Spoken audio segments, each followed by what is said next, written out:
Tonight's show is sponsored by Audible, who have more than 180,000 audiobooks and spoken word audio products. Yes, and our Astonishing Legends listeners can actually get a free audiobook by visiting audible.com/ALP. ALP? Astonishing Legends Podcast. Oh, okay. Well, there you go. Also, just a quick reminder to our listeners that we have a free app available in the App Store for iOS and on Google Play for the Android. Just search for Astonishing Legends and you'll find it. Now, those of you that follow us on Twitter and Facebook will have recently seen a shot of me at what I said was an undisclosed location. And as we expected, you guys recognized it pretty much within minutes. Well, you know your history. It's Dealey Plaza, the site of JFK's assassination in 1963. And as you might expect, we have a well-defined perspective on this mother of all conspiracy stories, and we will be doing a show on it within a few episodes, so stay tuned. That's right. And the reason I was in Texas in the first place was to attend the largest podcasting conference in the world, Podcast Movement 2015. We're always trying to figure out how to make our show better for you, and one of the things people kept saying over and over across multiple seminars was keep your intros short.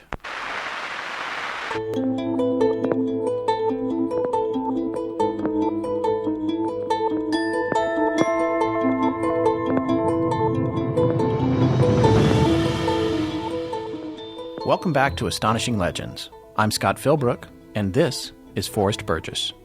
I'll break my staff, bury it certain fathoms in the earth, and deeper than did ever plummet sound, I'll drown my book. Prospero, from William Shakespeare's The Tempest. Join us tonight as we take a look at many of the theories that have motivated dozens of men to spend millions of dollars and even sacrifice their own lives over the past 220 years. So this Oak Island thing has been quite a run, and weirdly, we had some technical issues about 30 seconds after I posted a picture of you in the studio here from our recording session Wednesday. Yeah, we experienced some Oak Island gremlin activity ourselves. Yeah, we had a catastrophic equipment failure. Immediately upon starting the session. Yeah, my computer died, essentially. The screen went black. Upon further research, we found that it has a problem known as a GPU panic, which in turn made me panic. Yeah. But, this is nothing new to the Oak Island story. For the entire 220-year history, there have always been problems, from the Onslow Company, steam pump bursting as soon as they got it, up to the Lagina brothers experiencing mechanical failures and whatnot. It's a pretty common thing. They just now turn to each other and go, well, that's Oak Island. I got to be honest, it felt a little strange, considering how many times we could have potentially had issues. And also we had a very finite window to record in. So on that note, we're apologizing for a delayed posting on this particular show. It was truly due to circumstances beyond our control. I had to go buy a brand new computer today and reinstall everything and get all the licenses going and all that kind of mess.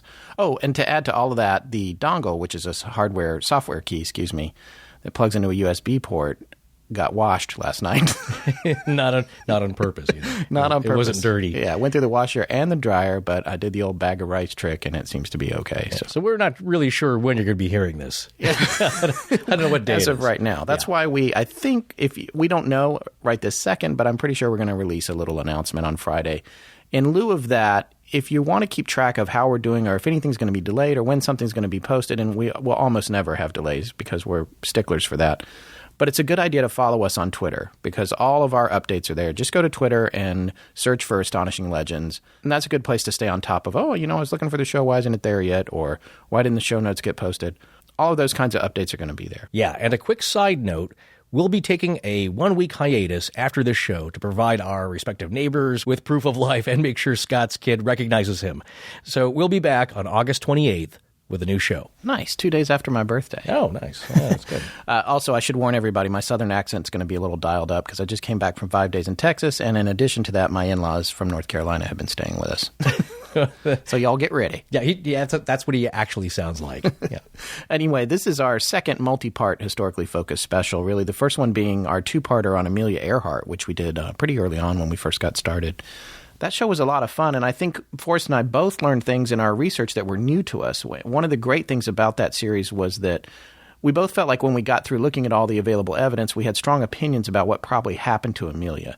There were believable eyewitnesses, testimony, documentation. But relative to Oak Island, that whole mystery is a modern one compared to it. Although many of those witnesses have recently died, they lived in our time, and we were lucky that researchers and filmmakers had archived interviews with them before that happened. Oak Island is a different kind of legend altogether. This story was already 142 years old when Amelia Earhart disappeared. And the current searchers on Oak Island, they're very much alive, but they're kind of in the minority. I mean, you do have Dan Blankenship and Fred Nolan, I believe, is still alive, but they're in their 90s. Yeah, the bulk of the people that have worked there have passed away or moved on to the next life. Yeah, well, the thing is about this story, which makes it so captivating, these people spent the majority of their lives, like Frederick Blair, spent most of his life searching for the answer to this mystery. I know, and we, or more specifically I, had said earlier that we were going to cover all of the theories about Oak Island. Yeah, I wish you would stop saying things like that because there's so many of them. Yeah. Forrest got a little upset at that because he is a man of integrity, and he felt covering all of them was probably not possible. And frankly, he's right. It's not because we're not capable. It's because they come in varying degrees of plausibility and importance. And so while I'm sure there's a few out there that we somehow didn't uncover, we want you to know that we omitted some of them on purpose just because they were really flimsy or thin. But we have so many, you're not going to believe that, frankly. But there's a few we left out. You can't get to them all. There's really endless theories.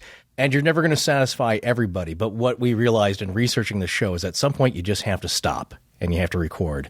And there's one thing that I want everyone to keep in mind, ourselves included, is that no matter what your theory is or our theory is, it's just a theory. All right, so let's get going. Here's a quick overview of the structure we're going to follow so you can know what to expect. We're going to start with the theories that are easiest to explain and that we felt could be shared in a shorter amount of time. Yeah, and then we're going to work our way up to the more complex ones and their ramifications. That's right. And along the way, we're going to try to tie in the evidence that we've mentioned in prior episodes and how that evidence may or may not relate to each theory as a plausible physical component of one of them or through its relationship in time that has been verified through carbon-14 dating, which, while not perfect, is some of the best evidence we have. So with everything, you have to consider the mitigating factors. For example, the coconut fiber that was found in the ocean can throw off C14 dating by a few hundred years just because it's been sitting in the ocean for a long time. So no matter what, if you're an expert on a particular theory or have a favorite, you're probably going to say, oh, why didn't they mention this or that?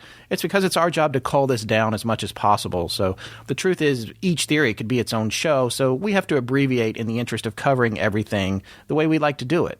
These are the Cliff's Notes. So when this show is done, you're going to be able to say... Yeah, I'm going to have to listen to it again. That's what you'll have to say.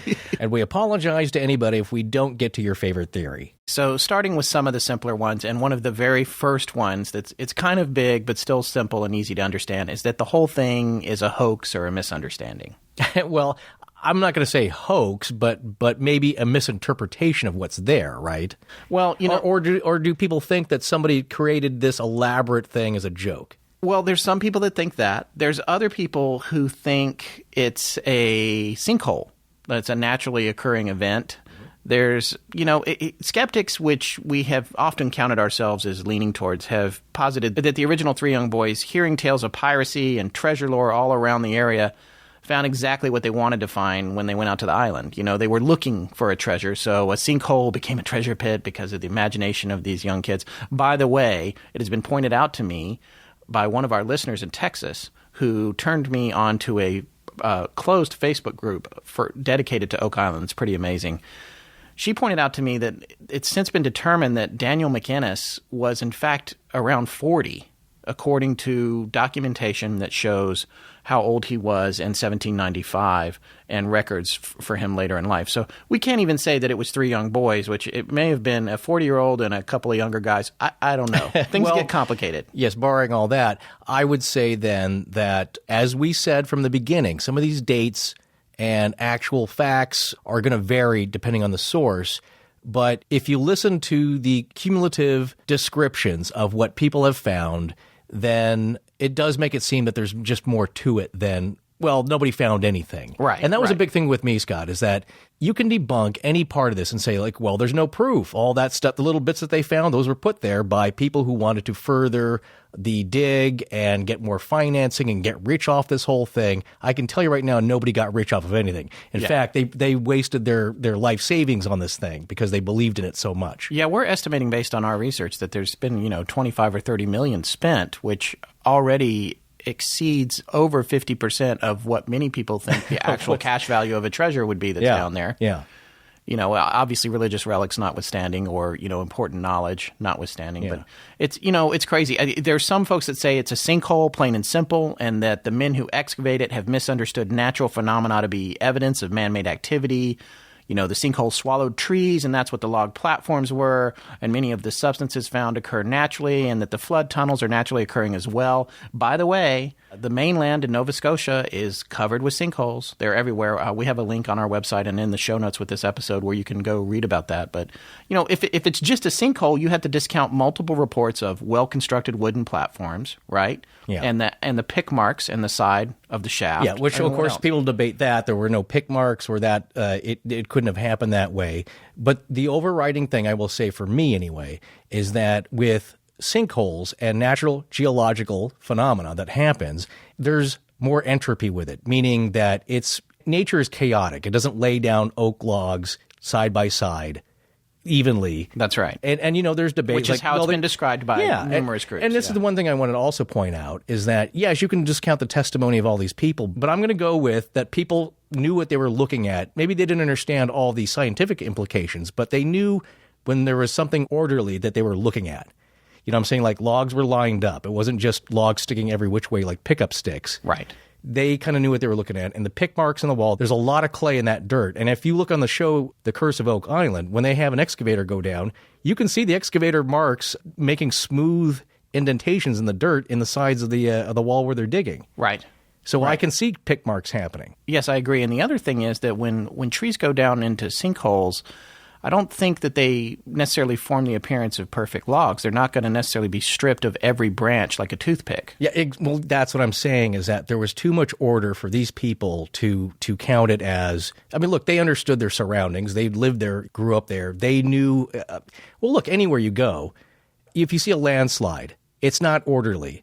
Things are mixed up in it. It also doesn't account for the coconut fibers. Right. If you look at like the coconut fibers found in Smith's Cove, for example, it was a common shipping material. I've read that if a ship needed repairs or ran aground and had to be righted, they would offload all of the cargo and maybe dig a trench next to it, hoping to get it upright again and set it free. Now, in the offloading of the cargo, they would be offloading the coconut fiber as well and might not return it to the ship or all of it to the ship, or if it's going on to another vessel, if the ship can't be saved. I mean, all that seems a stretch to me, but it's proposed that the 145-foot trench of fibers was that. It was dug to right a ship, keeping in mind that there was 3.5 tons of fibers in that trench. I don't know. For me, the hoax misunderstanding thing, based on all the research we've done, I have a hard time believing that it's just a hoax or a decoy, which some people think it's a decoy. I mean, I'm open to the decoy. I know that you like the decoy. Well, no. Let me explain myself. Yeah. Is that it's not, the whole thing's not a decoy. Is that if there is a pit like that, it was a distraction from the real treasure. Now, I think that's possible. You know what I'm saying? Like, spend all your time digging here, but it's really over here. Yeah. And people say, well, what's the point of that? And the point is that it lets the world know that something's there. And that seems more believable to me, is that it's a signal to the world. And now for over 200 years, something is there. It's to get people with the right skills and knowledge to start looking for it. Right. But the people with the... Just quickly, there's an airplane coming, and we just want to point out that normally we record at night, and it's very quiet, and you don't hear a lot of background noise. On this episode, you're probably going to hear planes and dogs and some other things because we were behind, and we wanted to get the show posted as soon as possible, so we apologize for environmental contamination. Well, as you may hear, being abruptly cut in the background to cover us up. Yeah. No, my point was that I think it's a likely scenario that it was meant to be found by the people with the right intentions. And the people with the wrong, not necessarily the wrong intentions, but without the knowledge and the Yes, I call this your Indiana Jones position. No, well, who knows? I'm not saying... Are you worthy? Grave robbers. Well, that's the thing. A Lara Croft or whatever who's just there for the money of it. You're actually referring to a video game character. No, and I wish now I hadn't brought any of that up. So go ahead and cut all this. I'm not cutting. There's no way I'm cutting that. My point being is that I believe that whatever's there was meant to be found by certain people and a waste of time for others, which it's turned out to be. Not that any of these people some of them were unworthy, because I think, like Frederick Blair back in the old days, had his heart in the right place. Yeah, okay. I agree. Okay. So that's enough about the misunderstanding. We're going to move on now. We got to keep this moving. Mm-hmm. The one, I don't know why I put this as number 2, because it's actually the shortest one of all. Just to get it out of the way. Aliens. Yeah, that's...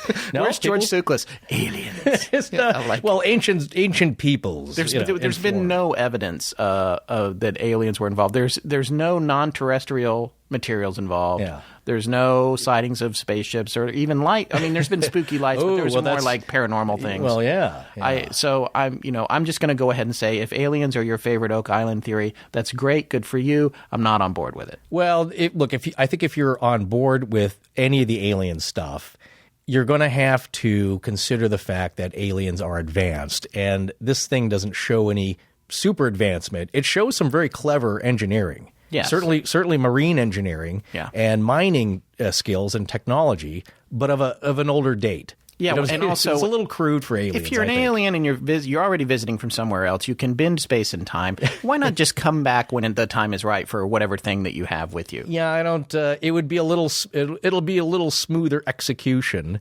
However, everything that we talk about tonight, I want you to keep it in mind. This could be a whole show on its own. And we're probably going to keep saying that. But the caves, the Kincaid Cave in the site of the Grand Canyon. Oh, well, yeah, that's a future show. But what they found, I can't wait to do that show, by the way. My point is what they found, that shows some nice finish to it. You know what I'm saying? Like smooth walls, painted. It's like it's a real treasure room. Yes. Yeah. And there's other examples of that throughout history. Spoiler alert. Don't look it up, people. Wait for us to tell you about it. Oh, go ahead. Do some research for us. Yeah. In advance. Oh, that'd be nice. Yeah. Anyway, that discounts, for me, the alien thing is that it's just not fancy enough, essentially. Right.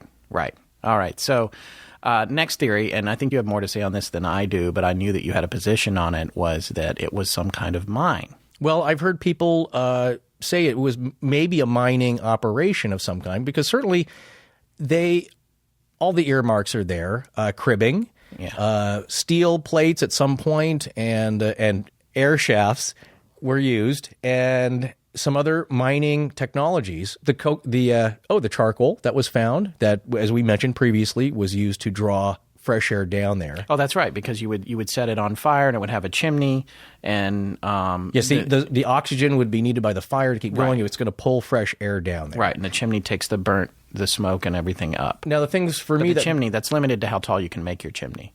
Yes, right. Yeah. You're a long ways down. But my thinking is that I don't know if there's any really mineable ore down there, and the minerals that are found there is not something you really do mine. Not a lot of value for it. Not so much value. There's no coal. There's no rich iron ores where you can extract precious metals from. It doesn't make any sense to me. And also, there's only the one vertical shaft. Then they haven't found any other access points where you can easily bring up your gathered materials out of there. Yeah, you know what I'm saying? To be working in and out of a 200-foot vertical shaft. That's vertical. That's so hard to get stuff out of there. Yeah. And really no room for men to be working. Yes. You know what I'm saying? And most mining engineers do not design flood tunnels into their mine plans, right? Yeah. Well, if you believe the flood tunnels exist, which I do, frankly. I mean, and we'll get to that later. Yeah. But, all right. So we're moving on to our next theory now. No, and just to finalize that, yes, geologists and mining experts have looked at the workings and have not determined anything about natural or man-made mining operations. So, all right. Well, there you go. So what about the Micmacs? Mi'kmaq. Mi'kmaq. Okay. Well, they do have a queue. American, yes, they do. Native North America. Yeah, they're the indigenous folks of the region, specifically that area there. But there's a Q on the end of the name, and I know it's confusing. But J. Hutton Pulitzer, I was listening to a podcast that he does, and he says he's been criticized by the local folks there for not saying it right. Yeah, but I can understand because did I just offend a bunch of people? I hope not, but we hope we don't offend anybody. Apologies. No, but I've heard it generally pronounced Mi'kmaq. Mi'kmaq. Yeah. Okay. Well, so yeah, that's the tribe that's right there in that spot. That's right, and they weren't the first residents of the area, but they were the earliest residents whose culture and society and possible technology would coincide with anything like this. The earlier ones being Paleo era residents from many thousands Stone of years. Age folks you're talking about. Yeah. Right. So the Mi'kmaq, right? Very good. Yeah. Are considered the earliest potential creators of this stuff, but they were nomadic. They moved around based on the seasons of the year. They lived at the coast in the summer, and they lived inland in the winter, I believe. Yeah, that's right. You're welcome to correct me if any of Mi'kmaq are listening, but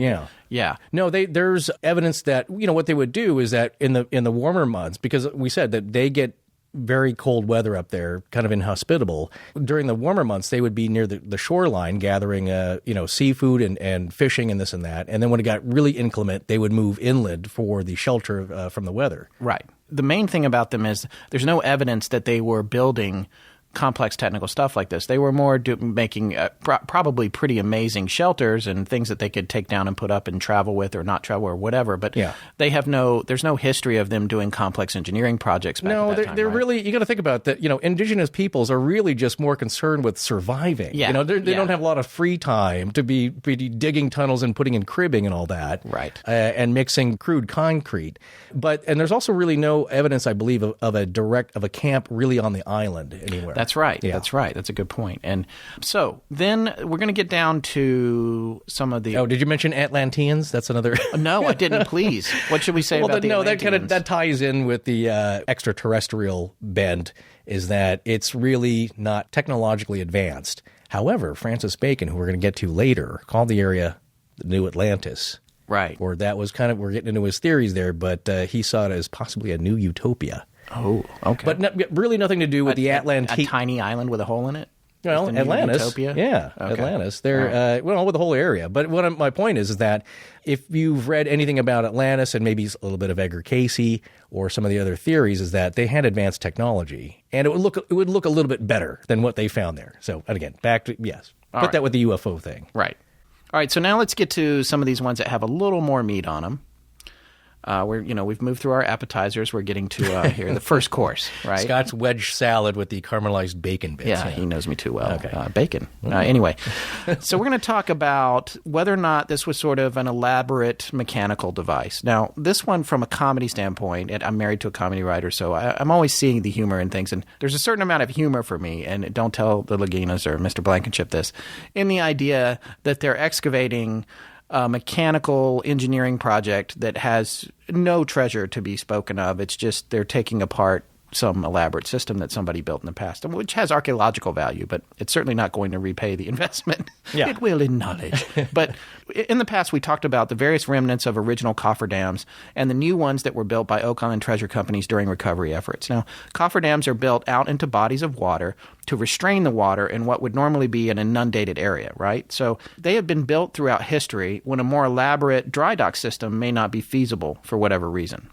Is it possible that the remnants of the cofferdams in Smith's Cove were simply built for ship repair? Maybe so that ships could be careened in the bay? Let me explain careening if it's not something you're familiar with. When you careen your ship or your vessel, it's like when you ground it on purpose. You find a place to do it where the difference between high and low tide is such that you can leave it high and dry. You wait for the tide to go out. The ship lays down almost completely on its side on the ground, and you make needed repairs or simply remove barnacles to improve the ship's speed at sea or whatever you need to do. If you can't get to an area with suitable tides, or you need to do way more work than you can accomplish in one or two tides, would you maybe build a cofferdam to buy extra time so that you could have it on dry land long enough to do major work?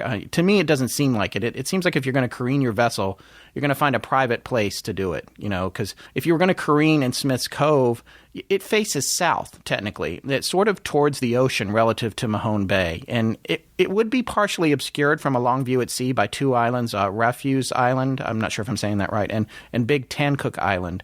If someone were to approach the bay on a northwest course from the ocean, which is the most likely way to enter it if you weren't undertaking some other course for a strategic reason, then after coming in the bay just a mile or so past the visual obstacles of those first two islands, the south-facing Smith's Cove would be in plain sight. So if some giant ship was careened there on its side, you would see it. I mean, if you're going to be up to the business of careening, which is like being caught with your pants down during an era of high traffic, you would most certainly look for a place more obscured. And there's 360 islands in the bay there. So why pick that one and why face the ocean? So, and I don't understand either the trouble of building a cofferdam just to careen or do dry dock work when the general idea is to get it done quickly and get the hell out of Dodge. I mean, the other thing about careening is that if you're doing it, you're probably either a pirate or up to no good, because if you're an officially sanctioned vessel of one kind or another, you can generally get to a better equipped place for repairs.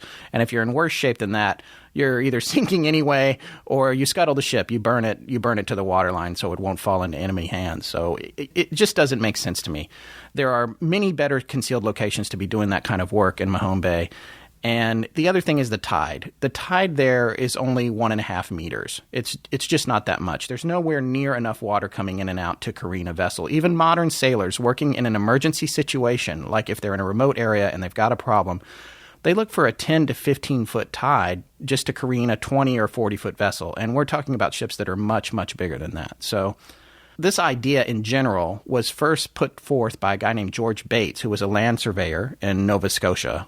You may remember Fred Nolan, also a land surveyor. These guys are tricky. Anyway, George said the whole system was an elaborate collaborative dry docking system built by pirates to allow them to repetitively dry dock their pirate ships for repairs. But one of the many problems with this theory is why would they attempt to careen in Mahone Bay or do dry dock work in Mahone Bay, the home of Oak Island, when less than 100 miles distant, just around the western side of Nova Scotia, the well-known Bay of Fundy has 30-foot tides daily. It's perfect for that kind of work. So why would they build some super elaborate mechanical structure with a cofferdam that would take hundreds of men, weeks if not months of work, when they could accomplish the same thing just 100 miles away in a single day with no construction?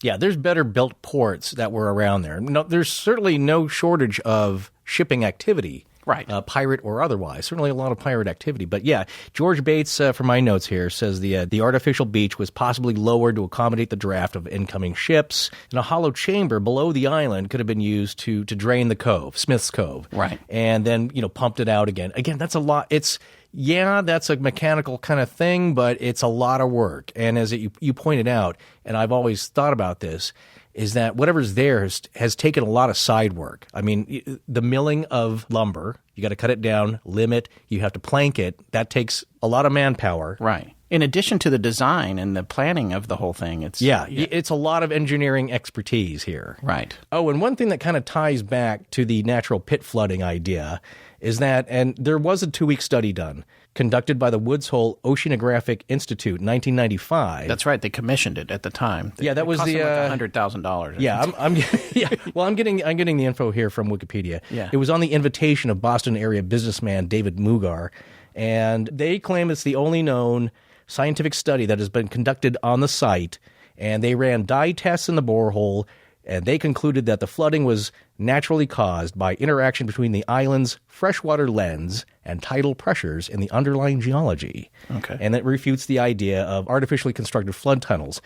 Now, my argument against that is that that's in 1995. You've already had 200 years of people making a mess of the thing. Dunfield the Destroyer came in there with huge cranes and that was one argument, is that he saw no evidence of any kind of man-made flood tunnels, but he's dug the whole thing up. So I'm saying that the geology has been changed enough by people working on that, trying to find it, that may not be accurate when you're looking at it in 1995.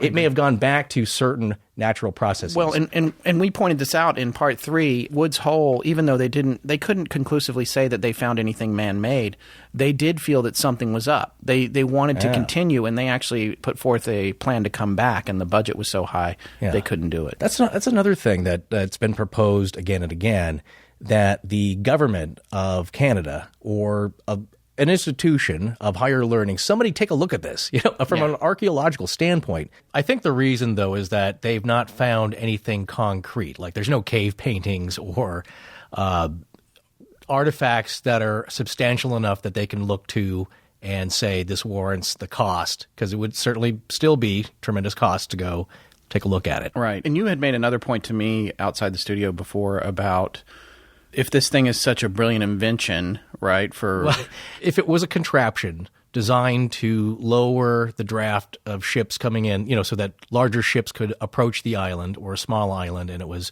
an ingenious way of draining the water down, refilling it with pumps or windmills, as it's been suggested, how come you haven't seen this anywhere else in the world? Right. I've never heard of anything or come across anything where any kind of contraption like this, other than locks, sure, to get past differences in land height, or a canal system, something like that, which I'm guessing that's kind of similar to what they're talking about. You're raising and lowering the water level. Moving on from that one, we had another one of the little side stories, kind of a fun little side story. Oh, that you put up on Facebook a little while back. Yes, I did. There was a press release that came out on January 10th of 2015 where a member of the Nova Scotia legislature Denise Peterson Refuse.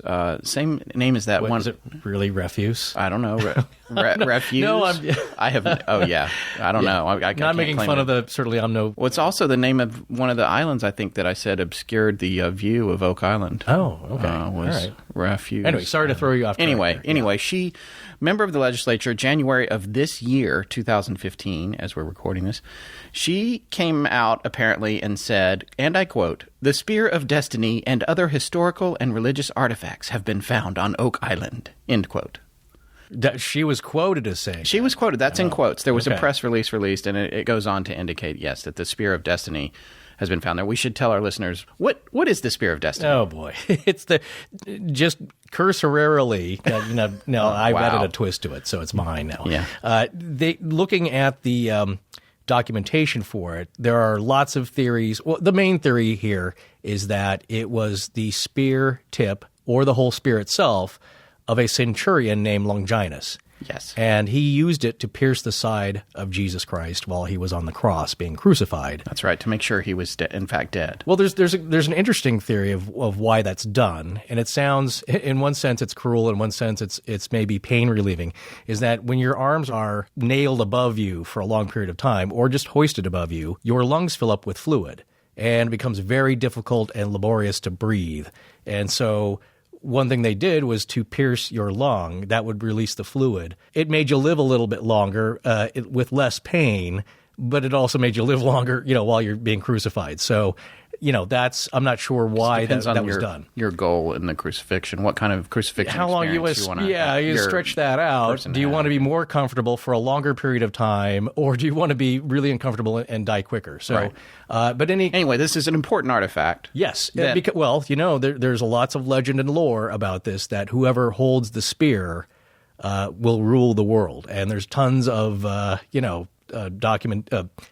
there's tons of stories and movies. What was that one with Keanu Reeves? Oh, Constantine. Yeah. I actually really enjoyed that movie. Oh, there you go. It's been long sought after, and even the Nazis, Hitler was said to have gone looking for it. A lot of churches claim to actually have it in their possession. Yeah, they have different versions, as well as the Grail, which may also be there. Right. There's lots of different versions of that. They all claim to have some piece of it, or whatever. So that's kind of the basic story. There's one problem with this press release. It's a fake, and in fact, Denise Peterson Refuse. Fine. She was contacted by a gentleman who wrote an article that we found online where she said, and I quote, "It is pretty ridiculous," she said, laughing over the telephone. This article goes on to say she suspects that her very real proposal to the House concerning protection of any possible Mi'kmaq artifacts that may unexpectedly be recovered from digs on Oak Island prompted the faux press release, as it seemed to have greatly annoyed some associated with the dig. So she's putting forth this legislation that's actually making it harder to dig on the island. Right. And somehow, and the press release coincided with the premiere of season 2 of The Curse of Oak Island. However, the production team denied that they had anything to do with it. In fact, they were concerned. They believed that it was factual information, according to them. Yeah. So whoever put it up there for messing with them. Yeah. So well, look, I'm all for the preservation, certainly, of native artifacts and anything archaeological in nature, but nothing really. I've not come across yet in my research where they found anything that could be attributed to an indigenous culture. Right, on the island. Right. Right. So far, yeah. I just want to quickly take a minute to remind our listeners that we are recording in the daytime in our studio due to We're the in a computer pool problems house. we had. And There's a pool pump. There's a pool pump that runs in the daytime right next to my little guest house here, and I guess it's set in concrete that is shared with my house. And you can, if you hear something clicking in the background, that's what that is. Apologies. A low thump, and we're not even using the pool. Yeah, so we want to keep. We're going to keep going. Yeah, because there's no pool at my house, unfortunately. All right, moving on. We should cover another one of these, what I call little quickies. Yeah, well, one theory that was around for a long time, and I guess still is, some people must still believe it, but I don't know why, because it's actually been proven to be impossible, is that the crown jewels, Marie Antoinette's crown jewels, are buried on the island. Yeah, right? that was actually, of the time, that was one of the more likely scenarios thought of. I guess FDR, Franklin Delano Roosevelt, the president, thought that might be what was there. When he was pre-president. Yes, right. No, this would be 1909, the old gold wrecking and salvage company era. And other folks did as well because, again, what we're getting to here is that some of these are more likely and easier for folks to believe. However, Marie Antoinette's crown jewels are in France. They were returned to France. They have them. They're not missing. I think they have most of them, but some are possibly unaccounted for, which also fuels speculation. And you know the story, right, Scott, that during the French Revolution of 1789, as the revolutionaries were storming the Versailles, she has her lady-in-waiting, or a maid, secret the jewels and some other paintings and documents on her person or somehow, and makes a quick getaway. Right. They think she went to London, possibly, with the aid of some of the remaining French naval officers who were still loyal to the crown, goes to Oak Island, and they build this contraption to protect the jewels. But again, I'm going back to the idea that it's pretty elaborate diggings there. Right. Too many people, too long of a period of time, too much money to have spent on that for a few jewels secreted out in someone's pantaloons. Yeah. Nice use of pantaloons. I wanted to get that in there at one of our episodes, sure. All right, so that brings me to another one of my favorite long shots. Yeah. I like it, though. Yeah, it's called the Baghdad Battery Theory. This goes back to, I'm not sure if you guys have heard of a Baghdad battery, but some archaeologists uncovered a strange little jar outside of Baghdad that is thought to be about 2,000 years old, some time ago. And this, right there, by the way, we have a problem with the artifact timeline. Nothing that has come up or been involved with any of the investigation has proven to be that old, right?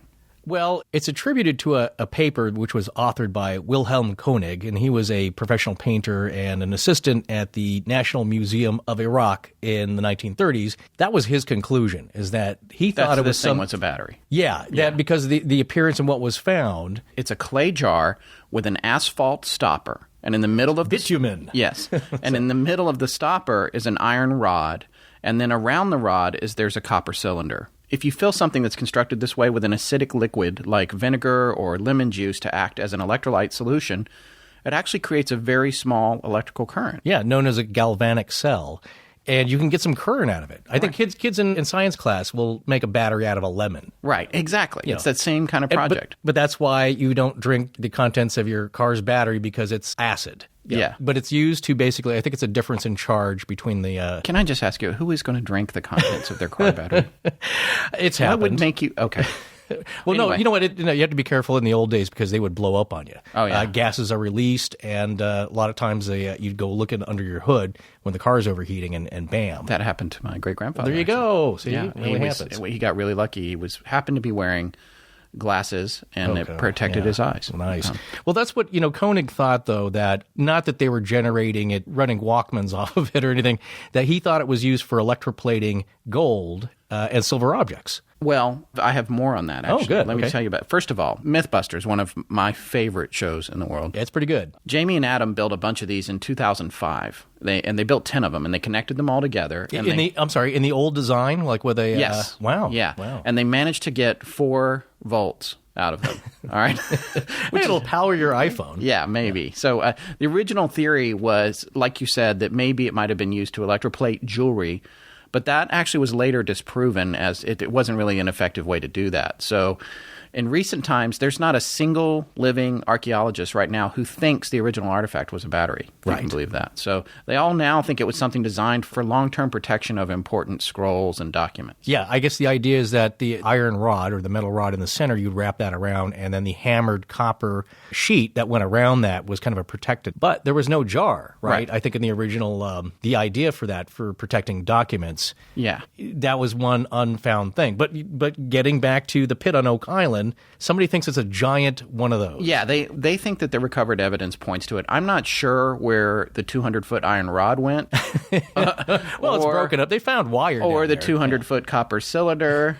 You know, but I guess they're thinking if, you know, you hit some iron on a dig, you bring up trace elements of copper, you know, it's 2,000 years old, this idea, too. And we know from carbon dating on the wood that we're not in a 2,000-year-old period with most of the construction at the money pit. So it feels like a long shot to me. Well, the question, Scott, is what would it be powering? Well, you know, I asked that same question. So you know, with some decidedly unscientific simple math and cursory research based in no part on any formal education in electricity, I make the following comparison. I know you guys are fairly smart out there, so if I'm wrong, just hit us up and let me know and we'll make a correction. But if the Mythbusters built a replica of the original jar, which was 5 inches tall, and then put 10 of them together to get 4 volts, then making some very huge assumptions that the output is simply additive by simple multiplication and guessing that the one in the money pit, if that's what it was about, let's just say 122 feet, which makes no sense because all kinds of stuff was found below that. But for the sake of argument. Also, how the hell would you make a 122-foot iron rod? I don't know. But anyway, let's say it worked to that depth, and you could use simple math to figure out its output by just multiplying the size of the Mythbusters project up to the size of the pit. And if you did that, it would output 1,171 volts. Really? Yeah, that's actually the equivalent of most third rails on electric trains. Yeah.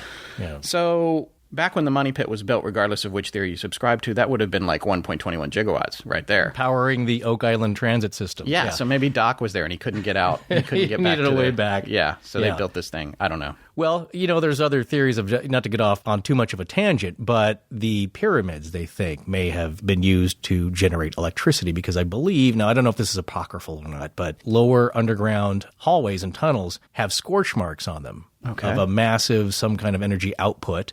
And I think some of the walls are bowed out. Wow. The stone, we're talking about, 2,000-ton stone Right, so at some point they were emitting something happened. Some kind of force or energy. Yeah, I'm sure your folks like Mr. Sukalos, which we got to get him on the show. Aliens. Got to get him on. I think, some of the ancient alien, actually it has nothing to do with aliens. It's just ancient technology that the walls, some kind of massive explosion or energy transfer, some energy release happened, causing scorching. There used to be a gold capstone on the pyramids. That's right. So some of that is not always there. And then I saw on one of those ancient aliens programs that there are hieroglyphics, what looks to be a light bulb. Oh. Because you got to figure there's no light down there when they're working. Once you enclose the parts of it around you, it's very dark down there, and using mirrors to get light to bounce back in there doesn't really work. Anyway, so there you go. Astonishing legends, making pseudoscience cool. We're not backing up anything. I'm just mentioning it. Just throwing it out there. All right, here's another one. The ship that went down a hole. That's what I call this theory. So there's this gentleman named Sukhwant Singh, who at the time of posting several videos on YouTube was a resident of Tulsa, Oklahoma. I'm not sure he still lives there. Mm-hmm. We provided links to the original longer video that he posted, which is 1 hour and 27 minutes, and then also an abbreviated one that's 8 minutes. Now, Mr. Singh is a well-educated man who's taken a very measured approach to his theory, but that being said, if Forrest and I have learned anything, it's that somebody who says something similar to, I have solved the mystery of Oak Island once and for all, is already operating from what might be an easily identified position of confirmation bias. I mean, when I don't think in the case of Oak Island anyone can say, I've solved it. Unless they walk up to me and hand me the Grail or, the Ark or whatever. So you have a theory, as we said in the beginning, and we're not debasing one theory over another. Right. But it's still a theory. Exactly. And we're all for taking a measured approach to what's going on there and applying scientific method to the deductions based on whatever evidence is available.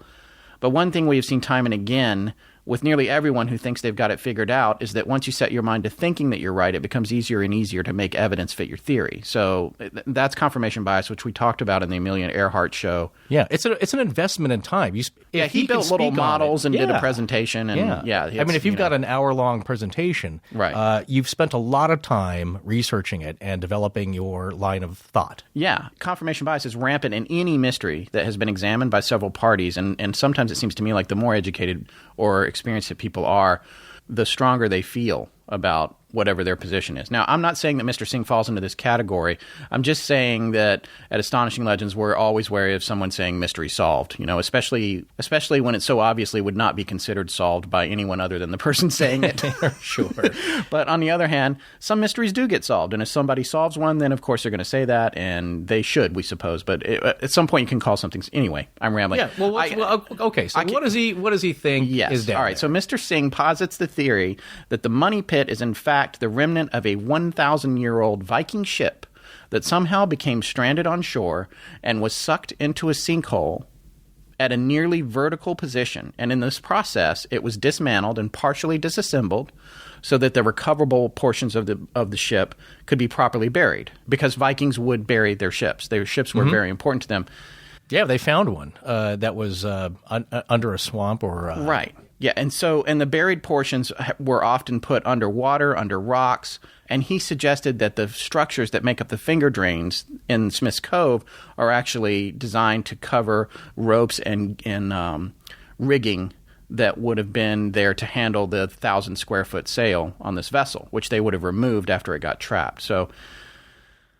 I don't know. So, well, there's one element you might be getting to, which to me is not far-fetched, I would say, but I have a hard time picturing it, is the explanation of all the coconut fiber, which he explains as well. That would be the cushioning for the padding, for the seats and the pillows. Yeah. I don't think they were that into comfort. Yeah. I think if you were a Viking and you're on the rowing team there, your butt's comfort is not their first concern. Yeah, that's a good point. But that was his thinking. He's like, well, that's what all the matting is that they're finding. Right. But in Force and I do believe, for the record, that Vikings did visit North America. There's been a lot of research on this as of late. In fact, Scott Wolter has a book about it called The Hooked X, Key to the Secret History of North America, where he talks about Viking presence in North America. So along those lines, it's like, okay, yeah, is it possible Vikings came to that island a long time ago? I'm going to go with yes. Oh, sure. However, Mr. Singh's theory has a few holes for me. Like, the largest one is something that you've already mentioned on tonight's show, and I agree with you about, is how entropy works in nature. Sinkholes have a tendency to crater out and become larger and larger. And sinkholes never swallow anything perfectly vertically, especially something that is 120 feet long or longer. How would it turn up perfectly vertically on its end? It would be more like it would crater out into a much larger situation. It just doesn't fit. I don't even know how you could make that happen. So, I mean, the Money Pit's original depression was only about 13 feet in diameter, according to history. So, how on earth would it ever have swallowed something that big vertically without you lifting up the stern or something like that? Yeah. And you know what? I'm still going to go with the original diggers or the Onslow Company, the first folks that are on the scene, noticing that these things are uniform. Right. And that they're seeing enough signs of man-made activity, pick marks in the clay walls, all that kind of stuff, that these aren't dumb people. These were civic leaders, doctors, lawyers, military people. They're not dummies. They know what they're looking at. Right. Yeah. So I'm gonna go with that. Yeah. So I, with all due respect to Mr. Singh, for me, his theory has a good deal of holes in it, none of which, unfortunately, are sinkholes. No, it's interesting. Well, it's there again. The cave-in pit, that may not be natural because that supposedly was over one of the air shafts that they think for the flood tunnels. But it gets into the area of Vikings, because you kind of broach this subject here. There was a settlement at Los Amedos on the northern tip of Newfoundland that was unearthed in 1961. And also, another show that we could possibly do at some point is the Kensington Runestone. Yes. Found in Minnesota? Yes. That's another Scott Walter special right there. Yeah. The Hooked X's talks a lot. He studied the runestone for years and years. Oh, yeah. And they think, of course, people think that's faked, it's a hoax. And I guess what they think it could be is just it's a land title. Right. Etched in stone that's buried. But it shows that Vikings were there in America, the northern part of America's heartland, a long time ago. And that ties in with Viking coins that have been found. A farmer, I think, found some Viking coins in a tree. Right. That had grown up around it. Yeah. And also another thing that I noticed, the drilled rocks that they have found on the island are an old system of surveying, where, it's like Raiders of the Lost Ark. You put the staff in there, you use them as sight lines. Right. So, I love how when you go to a new unexplored world, you take your money with you, like to a place where it means absolutely nothing to anybody. You're like, you don't know what you're going to find. You might want some snacks, Yeah. but they fall out of your pocket. That's another thing about treasure hunting. Yeah. Coins are always dropped. Right. And the Lagina team, they found some interesting coins. It happened when I sat down here in the studio just today. now, Yeah. which somebody 1,000 years from now will debate. Well, whether I'll we clean agree before about. then. Okay. Oh, yeah. Okay. All right, let's talk about the Acadians a little bit. Yeah. I mean, I don't know. Is this too deep for right now? Wait, you know what? We'll save the Acadians, right? Because Well, do you want to talk about Poussin with that, or Yeah, that can get into. That's another. Yeah. Let's come back to that. All right. So here's another one of the simpler theories: the Communal Pirate Bank. All right. Are you going to start talking about pirates now? Well, this one's kind of fun. I won't get too far to it now. We'll come back Okay. to the big pirates, but this one is kind of fun. Imagine this. A large group of pirates have more booty than Fort Lauderdale at spring break, and they need a place to hide it all, right? So they all together in a cute, funny way, kind of like that animated flick Pirates, which I love. They decide they're going to build an elaborate communal bank with complex security measures where they can deposit and remove booty as needed willy-nilly. This one, again, is only a theory, and for those of you who've listened to the Amelia Earhart series, we were told by one of our advisors, Dr. Tim, that the term theory may be used interchangeably with hypothesis if you are not specifically referring to a scientific analysis of something. And theory is easier to say. Yes, exactly. So we get tired of saying hypothesis over and over. Anyway, I probably botched that explanation, but the long and short of it is we are not scientists by any stretch, so we get to say theory. Yeah. And a lot of other, indulgences. Yeah, exactly. So, but there's no evidence to support a communal pirate bank anywhere. And frankly, I can't think of a group of people less likely to take on partners. No, that's something of that magnitude. Of course. How would they trust each other? And I'm going to speak on that later here, but the 17th century stronghold of Port Royal off the coast of Jamaica, some pirate theorists think that may have been a communal bank, but more likely an example of pirate ingenuity and their cooperation. Now, they did cooperate some, as we'll get to a little bit later here. They did cooperate. They had a town. There was a city that was like there was structure to everybody was watching everybody. Yeah. It's not like a thing you leave behind. No, but you make a huge point there that since I first heard about the pirate theory, is like, you don't trust other pirates. Right. Because they are stealing from each other, and these are not good people. No, and some of them are particularly bad. No, and we'll get to Henry Avery, who was particularly nasty. But Yes. the thing is, Port Royal was destroyed in an earthquake in 1692. Right. And there was no evidence, I believe, found that there was any kind of bank at all, communal or otherwise. The only case where something like this comes up, and this is pretty interesting, is that there was an underground vault complete with flood tunnels built by a group of Huguenots in Haiti just for the purpose of protecting their wealth from being taxed or stolen. The Huguenots were Protestant French settlers. All right, so and the Acadians were Catholics. We're going to come back to them in a minute. But Darcy O'Connor makes reference to them in his book, The Secret Treasure of Oak Island, but he also makes the very valid point that any hypothesis or theory relating to things that would have taken place in the mid-1700s, which is when we're talking about here, would not jibe with the carbon-14 dating of the wood brought up from the pit, which is at least 100 years older than that. So, yeah. Oh, I want to make a quick point here about carbon dating. It only works with organic materials. Right. There's other methods of dating non-organic materials, but we're talking about dating the wood found, the coconut fiber, things like that. Exactly. And then the last point that O'Connor makes there is that such a large-scale project would have been nearly impossible to carry out during this time, since the area was well populated. So you would have to be killing witnesses like every few days, which tends to be a short-term solution for super secret engineering projects. No, but you're right. That, for me, that cancels out a lot of these other theories in that this project wasn't just a couple of weekends, here and there over the summer. This took many months, maybe a year, maybe 2 years, with a large group of people, not very secret.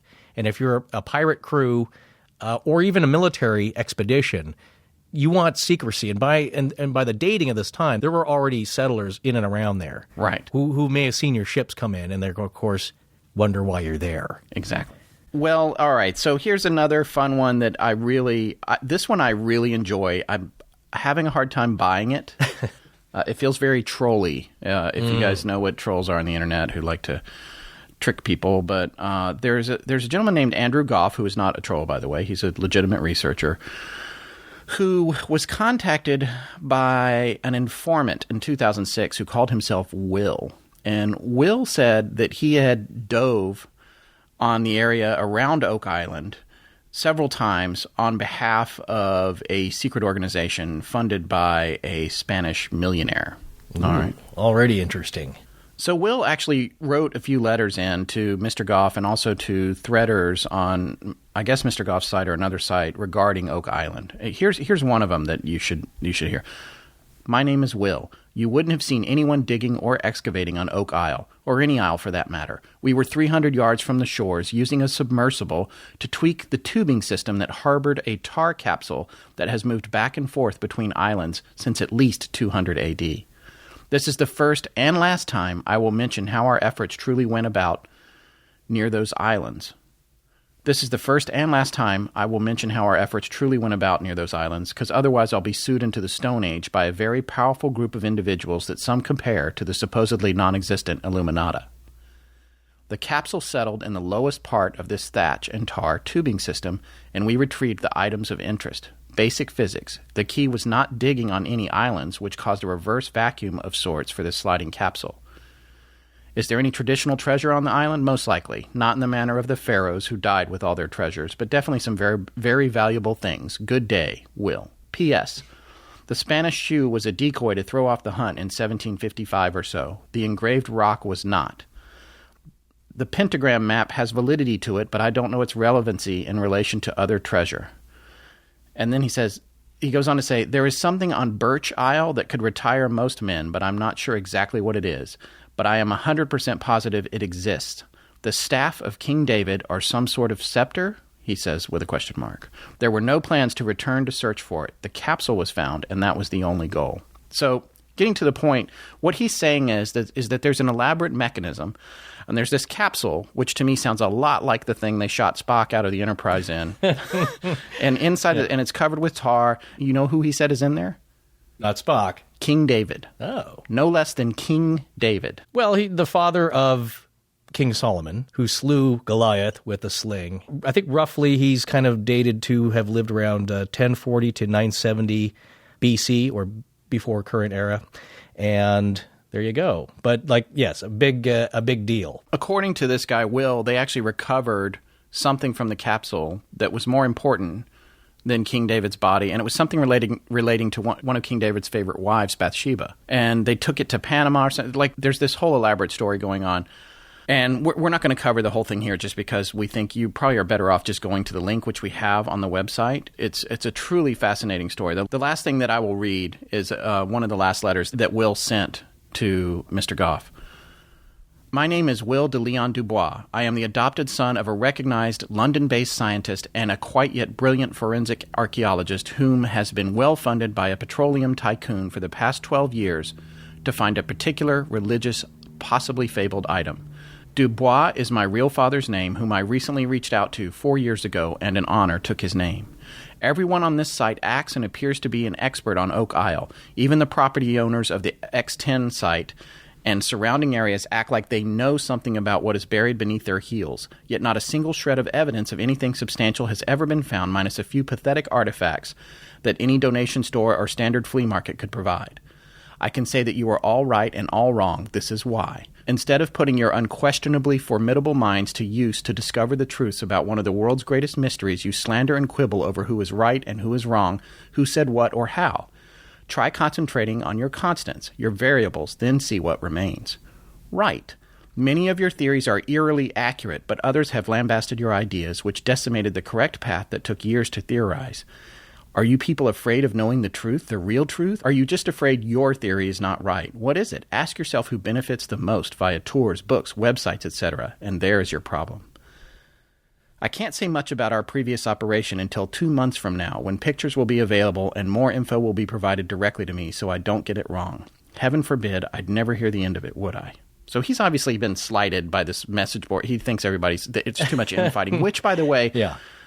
You know, and this may all be fictional and he may just be a troll. However, I can say from all the forums that we have been on in the course of the research for our show, including the Amelia Earhart ones, people get nasty. People get upset. Everywhere. Yeah, everyone is arguing. There's all kinds of infighting. Because it's anonymous, you don't have to do it in front of people. Well, not even some are using their real names. People are just like, this is my theory is right, you're an idiot, that kind of stuff. There's a lot of that going on, which we want to steer. No, we are not to get in to say which one is the real theory, and we know what's down there. We're just saying which ones make sense to us, which ones make a little less sense. Yeah, exactly. So, I don't know. This letter goes on to say more stuff. But that was him. That was him, his retort to the letter in a little bit of a snarky tone there. Yeah, and it continues. And the long and short of it is he said there was this elaborate system. There was the capsule, and the system was designed to move the capsule around tidally so it would be nearly impossible to find. Yeah. And sealed inside the capsule was King David and some artifacts relating to Bathsheba that were important to finding yet something else. So it was like a key in a puzzle, and that this group that he was working for did recover that stuff, and then they went on to Panama for the next phase of the operation. And I guess there hasn't been any more information from him since then. Well, that's a huge line of theory, though, is that it is something religious. And we're talking big. I mean, King David, the second king of the United Kingdom of Israel, don't get much bigger than that. But a lot of people believe there's something sacred about this treasure. The elaborateness of how it was buried, the secrecy that would be needed, and the commitment, really.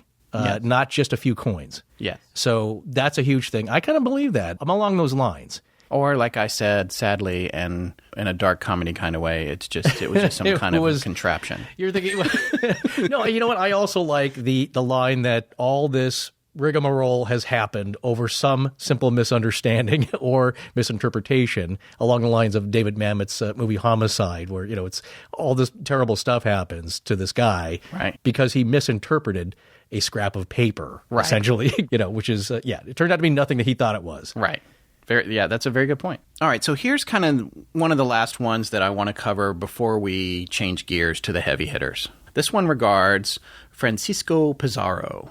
Yeah, that's a major theory. Yes. Tumbes? Yes, the Tumbes theory. Around 1471...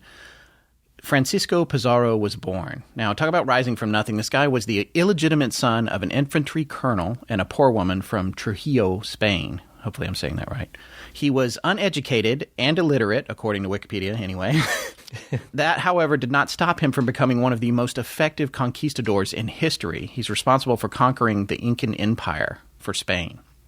A lot of natural ability. He had children with over 40 women.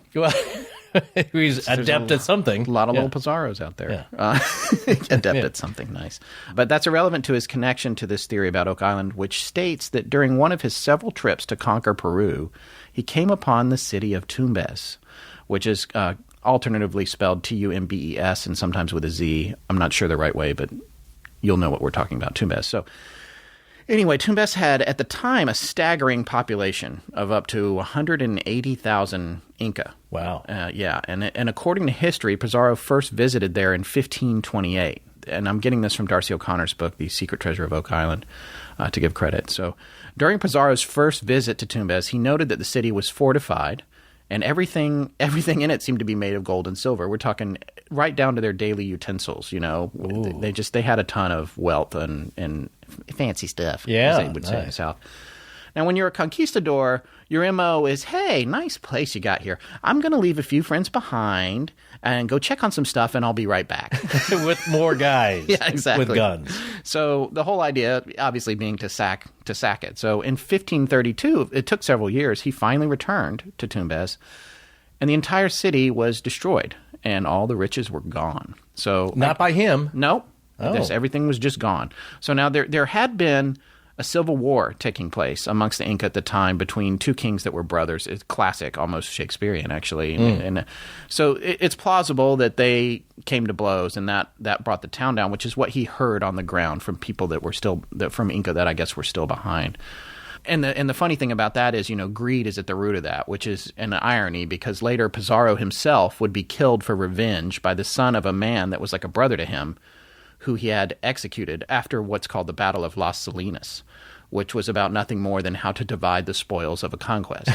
So greed abounds. Yeah. But anyway, There are those that think that Tumbes was never destroyed in a civil war, but that the Inca got wise to the ways of the conquistadors and sacked the city themselves, removing all of its treasures and squirreling them away for safekeeping before Pizarro could return and take them.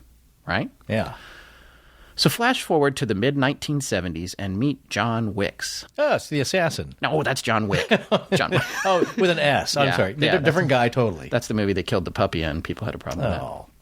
that. John Wicks was a medium and a psychic, and he had one of my favorite abilities, which I hope that we can talk about on a show someday. He was an automatic writer. Ah. Yeah, very popular during the late 19th century. He's a fascinating thing to watch, an automatic writer do their work. There's probably YouTube videos on it. It's kind of creepy. Yeah, it's amazing. But anyway, Wicks convinced Mel Chappell and Fred Blair, whom you may remember from such parts as 1 through 3 of this, Which is a year-long project of ours. Yeah. But anyway, he managed to convince them that he had been contacted from the other side by a Spanish priest named Menzies, who stayed in Tumbes when Pizarro left.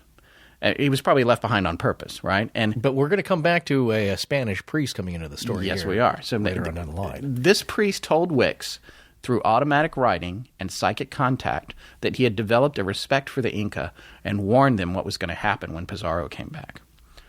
So in this story, the priest and some other Spanish sympathizers used their knowledge of the sea to help the Inca sail away with the riches of Tumbes into the eastern Caribbean to hide all the gold and treasures. Unfortunately, storms drove them northward all the way to Oak Island, which at the time was uninhabited. So what you have to remember, though, is that this would have been quite an undertaking since Tumbes is in Peru, and it's on the west coast of South America, and the Panama Canal does not exist. Not yet. Not yet. So they would have had to sail up to Panama, cross the isthmus, which at its narrowest point at the time was 30 miles, I believe. This was 400 years before the canal was completed. Then get in new ships and sail out to the Caribbean, only to be blown north all the way to Nova Scotia, which, as a day sailor, which I have had in the past, yeah, sure, I've been knocked off course a little bit here and there. A couple of miles. It's hard for me to imagine being blown in violent storms from the Caribbean all the way to Nova Scotia. But I couldn't find any evidence in any research that I did that said that it couldn't happen, or that I even looked for the furthest case of something being blown off course, and I couldn't find. This is the weakest part of the story for me, is that they accidentally wound up in Nova Scotia from the Caribbean. Well, we touched on it a little bit, but that's another major theory believed by Dan Blankenship, is that a Spanish ship, now it doesn't necessarily mean a conquistador, but a Spanish ship, a galleon maybe, got stranded in bad weather all the way up in Nova Scotia. Right. And I believe he thinks that he's always been looking for Spanish gold. Right. Because there's a lot of Spanish artifacts that have been found. Including coins. Of course. Yeah. That doesn't mean, though, those were taken off a Spanish ship by the Spanish. Could be taken off. They could have been taken off of a Spanish ship by a privateer. Right. Stolen 20 times over. Yeah, exactly. Yeah, right. And finally winding up at Anthony Graves' house. in a bunch of bags. Yeah, in a bunch of bags. Well, anyways, so the Spanish priest Menzies has communicated to Wicks that after arriving in Nova Scotia, the Spaniards and the Inca, these Spaniards were basically traitors to Pizarro. They were helping the Inca. They chose Oak Island. They built this elaborate underground vault to hold the riches of Tumbes, and then the men who did that and brought it there all eventually died there on Oak Island. Well, they do believe that there's graves there, maybe way down below. Right. So, I don't know what to say about this one. My main thing is if they all vanished on the island, shouldn't there be evidence, like you just said, that they were there beyond the Spanish coins, and that stuff. But the other thing is this entire theory is based on believing someone who says they are psychic and they're having a conversation with a Spanish priest from the 1500s.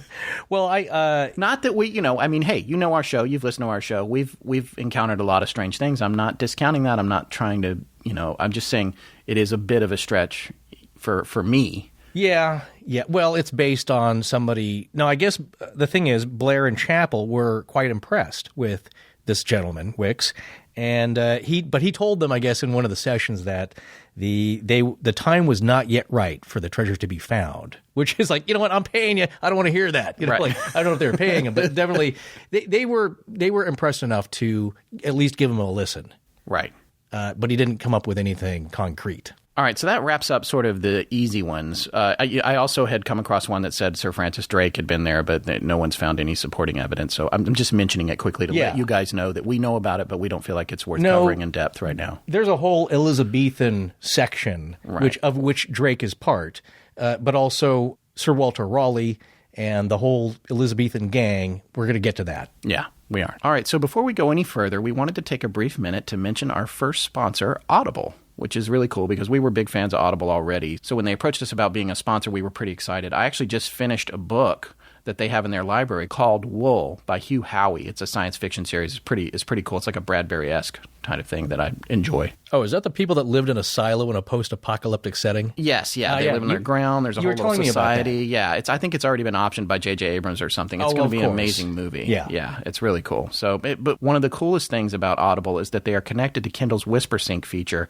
and they have a thing called WhisperSync for voice, which is pretty awesome. So what WhisperSync does, or has always done, is it remembers the last page that you were reading, and then if you pick up another device, like you go from your iPad to your iPhone, you pick it up, it knows the last page you were on.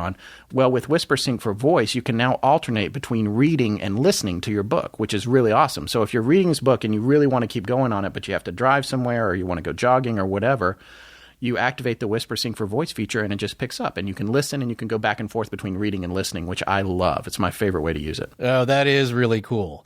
So right now, they're giving you guys a free audiobook and 30-day trial where you can select anything from their 180,000 titles and be listening to it in minutes. That's right. And by the way, they have a bunch of nonfiction titles, too. Like, they have books on the Templars. Didn't you say? Oh, well, the one that I found that I'm going to get to next is Sir Francis Bacon's New Atlantis. And this is one of the great things about listening to books on Audible is that they have great actors reading them. And this guy's got such a great voice, in the tone. It really puts you into it. Like reading yourself, that's a whole different experience. But also, when you're doing something else, it's great to just have somebody read it to you. Yeah, that's awesome. So all you guys have to do is go to audible.com/ALP and get your free book. Okay, so now we get to the heavy hitters. Well, the ones that I think that maybe, I wouldn't say have more credibility, but maybe more feasibility. Yeah, they're more plausible. There's motive and opportunity, like a detective would say, for these to be plausible scenarios. Yeah, and you just pointed this out in that there is structure, all the things that are necessary for an undertaking of this size. Right, to pull off a project that's monumental. You need a lot of authority structure, which the military has. You need engineering skills, which they have. Right. And dedicated, well, they're inscripted, so they're going to be working for you. But it takes something like that to accomplish a task of this size. So you have a lot of British and French military involvement in the area now for quite a long time, battling back and forth for territories. And there's a lot of people that believe this. Fred Nolan, he thought it was a contingent of British soldiers after the sacking of Havana in 1762 that they split off and buried part of the treasure that was supposed to go back to England. So they were skimming. Yeah, a little bit of skimming here and there. It took a little time for themselves, buried this stuff, and would come back for it later. Now, just quickly, it's like I don't think that a British military or any military unit could come back with half of its members, for a little bit. Well, we were just taking a detour here while we buried some stuff. Don't worry about it. Yeah. Because there's records, there's documentation, there's records, there's ship's logs. They have to be accountable, and that would raise suspicion. Plus, any kind of military activity there would be seen by people who are already settled in the area. So I don't really kind of go that way. That one seems a little far-fetched. So what about the French? Yeah, so the French had a settlement that was not far from Oak Island at Le Havre, and this would be the early 1600s. And not only were there settlers, but there's military personnel there, French military, to protect them and establish order. And this has fueled one theory, that the French were using Oak Island as maybe a little bit of a bank, getting back to the temporary or communal bank theory, Oak Island, to store riches that had come from their settlement at Louisbourg. And they're basically hiding it from the British. Okay. So that's one idea. Another theory has the English temporarily storing the contents of a pay ship that, they, again, bad weather, they got to unload it for protection. They offload the ship. So it's British payroll, military payroll. All right. There are many missing payroll treasure stores throughout history. Yeah, you're absolutely Panamint right. Valley. Yeah, there you go. Stuff gets lost. Panamint City, excuse me. Yeah, people don't get paid. And there's also theories that it involves the American War of Independence, that as the British were fleeing, they suffered some pretty humiliating defeats, thankfully for us anyway. Yes. But as they're fleeing the New York area and retreating to Halifax, and that was... George Washington is... General William Howe was retreating from the Boston area, going to Nova Scotia with a fleet, and he was headed to Halifax. But before he got there, being chased by Washington's forces, they think he probably buried some riches, maybe some important documents from the colonies on Oak Island before he got to Halifax for safekeeping. Did he have time? I mean, well, that's another question. Is like, again, it's such a big project, right? If you took a week and dug a 30-foot hole, that's one thing.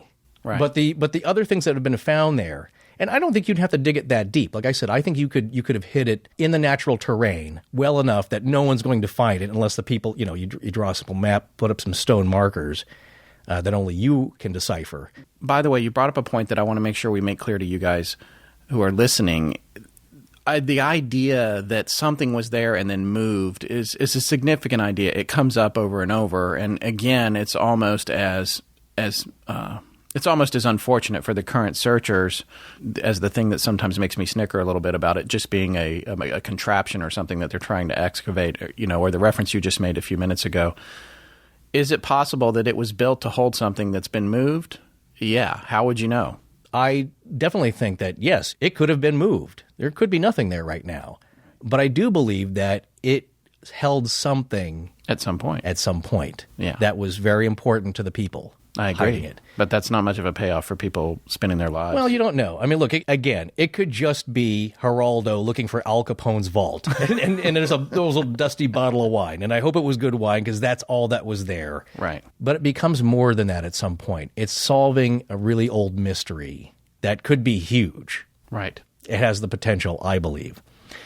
But anyway, the other thing I was going to point out, there has been a lot of Masonic symbology found on the island, and a lot of military members of that time, officers especially, were members of the Masonic order. Which military? You mean the American military? Or no, British, and some French. Well, George Washington was a Mason, right? Yeah, a lot of our founding fathers were. Washington might be the only guy that hasn't been associated with Oak Island.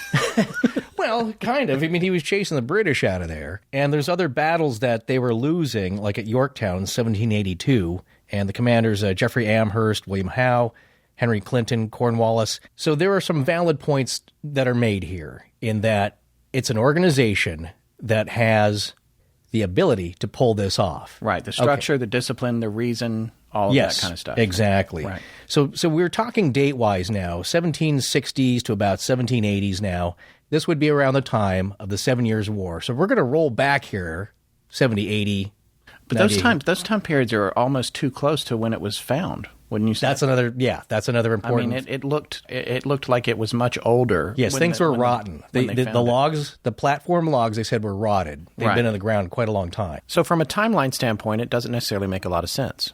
No, the dates make it problematic. So there's not a lot of time for them to accomplish that and let everything settle. Right. Yeah. All right. So how about we roll back the clock to a little bit earlier for some stuff that might make more sense? Right. Because now we were talking about the after the 7 Years' War, 1760s to about 1780s, the American Revolution, all that happening. We're going to go back to about 1690 to about 1701. And one of the more famous guys, Captain Kidd. Captain Kidd, that's right. Everybody, initially, even the guys that found the pit, they were pretty sure that Captain Kidd had something to do with it. Well, he was known in the area. He sailed out of New York, so he wasn't too far away.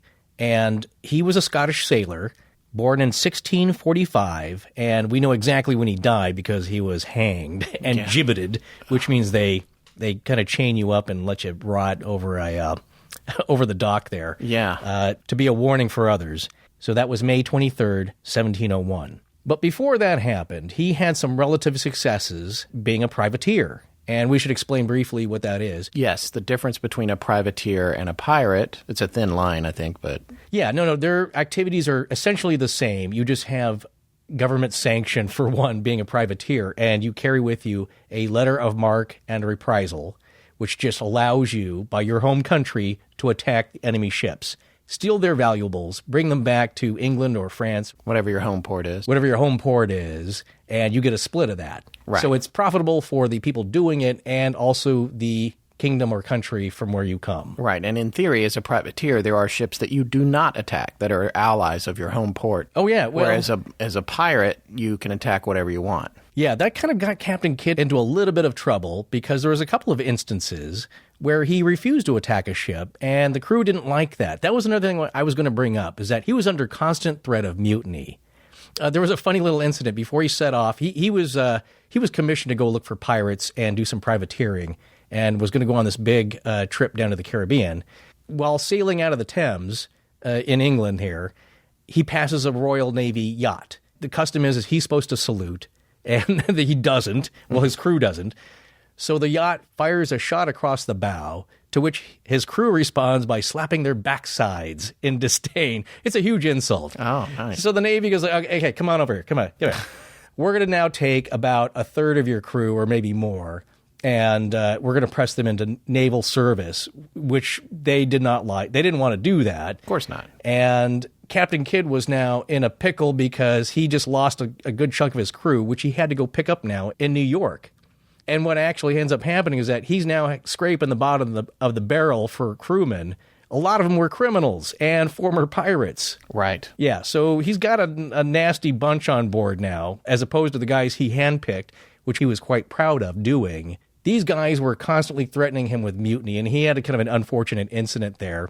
Yeah, well, this ultimately led to his arrest for murder, right? He was arrested. He was arrested for murder and conspiracy, and the murder was of one of his crew members, right? Yeah, that was kind of tacked on. He gets railroaded a little bit and ends up being kind of a political pawn between the Whigs and the Tories back home, and he's a little bit naive. He thinks he's going to get rescued by his backers, which doesn't really end up happening. They kind of hang him out to rot, as literally. I don't know if that necessarily is naivete as much as just common politics. Well, he probably had friends that turned on him. Yeah. Well, no, he thought. I'm guessing.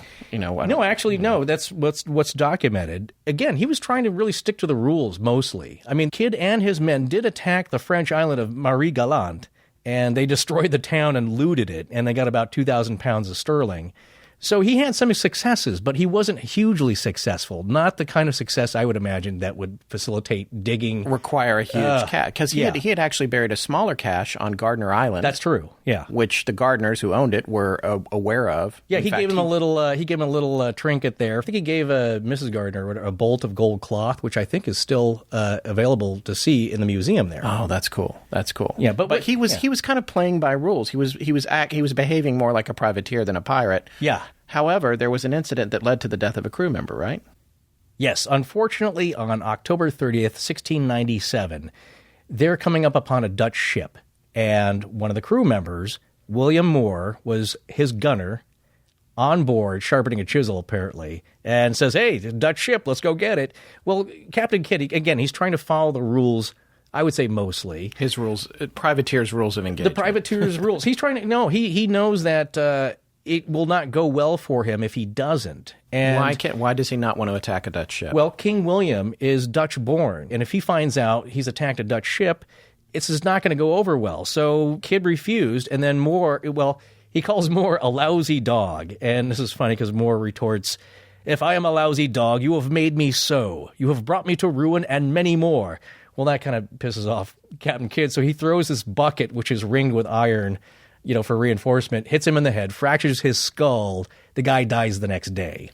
Now, back then, they allowed a lot of leeway, from a captain, Captain Bligh, or I'm sure you're familiar with that, flogging people, we're gonna do drubbing them. There's going to be a story about Fletcher Christian for sure. Yeah. Well, he thought, again, a little bit of naivete. He thought, it's like, no, I know guys back in England. I'm going to get set free from this. Don't worry about it. Not a big deal. That ends up coming back to haunt him a little bit later because he was ultimately convicted, I think, of 5 counts of piracy plus the 1 count of murder. Right. And again, it's just political. They were just ready to get him out of business.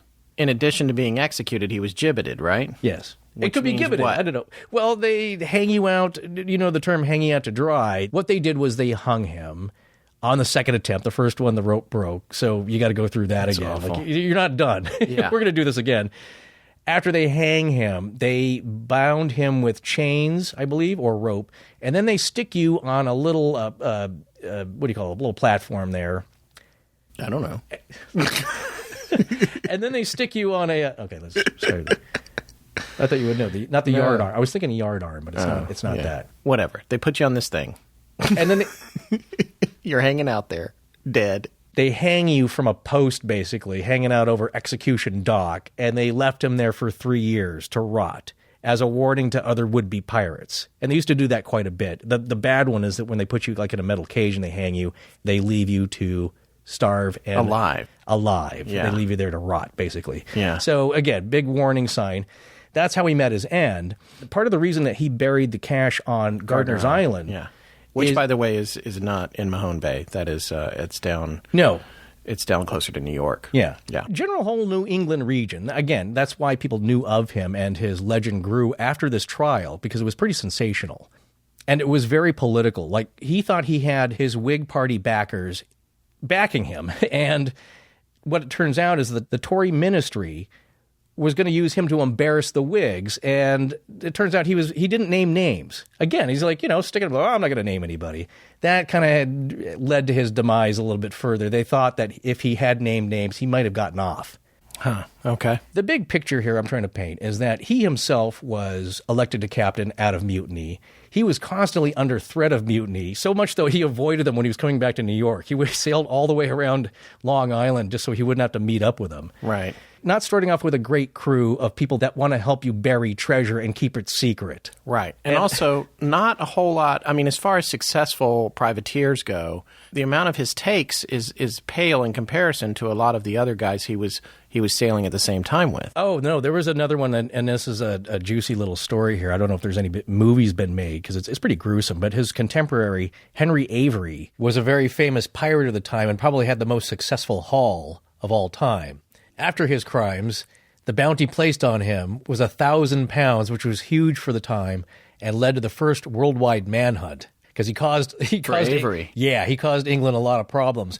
Well, what it showed was that there was some cooperation between some pirates in trying to, rob people. So in 1695, his ship, the Fancy, was going to the Comoros Islands, and they raided a French vessel. They nearly got captured. And then they sailed north to the Arabian Sea, where they came upon a 25-ship convoy of Grand Mughal vessels. They were rulers of a lot of India at the time, Muslim rulers of the time, up until about the 1850s. And they were making their annual pilgrimage to Mecca. And so they had a bunch of ships, a lot of treasure on board, and there was a large ship, the Ganj-e-Sawai, and its escort, the Fatah Muhammad. And the pirates ended up joining forces. So there was a small pirate squadron, and Avery was in charge of kind of the lead captain here. He had a fast ship. He comes up and overtakes the Fatah Muhammad and also overtakes the Ganj-e-Sawai and snaps their mainmast in a cannonball volley. Big fight on board, just what you see in the movies. Huge battle, several hours of hand-to-hand combat. The pirates ended up eventually winning, with a lot of them killed. But the haul was huge. I'm trying to read here. What they had captured was about 600,000 pounds back then in precious metals, jewels, making him the richest pirate in the world at the time. Wow. The equivalent would be around 52.4 million pounds in about 2010. I did a little conversion, and in American dollars, that would be around $81.17 million. Wow. So huge 82 haul. million, basically. 82 million. Now we're talking about a sum that might justify a giant contraption, or even going in with another pirate, or, in this case, Captain Kidd. Now, there's been some suggestion that they paired up. I just don't see that happening. Different kinds of men, right? Because Exactly. wasn't Avery was like a rapist, right? Well, this is what happened. Yeah, what happened is that after they captured the Fatah Muhammad and the Ganj-e-Sawai, he and his crew, I don't know how involved he was, but certainly he did not disapprove. His crew ended up torturing and killing a lot of the passengers and assaulting women of all ages, so much so that they ended up stabbing themselves or throwing themselves overboard to commit suicide to avoid that fate. So, yeah, I mean, you can, cheer for pirates all you want, but these were really bad guys. Right. And not trustworthy, and not ones I would have keep a secret.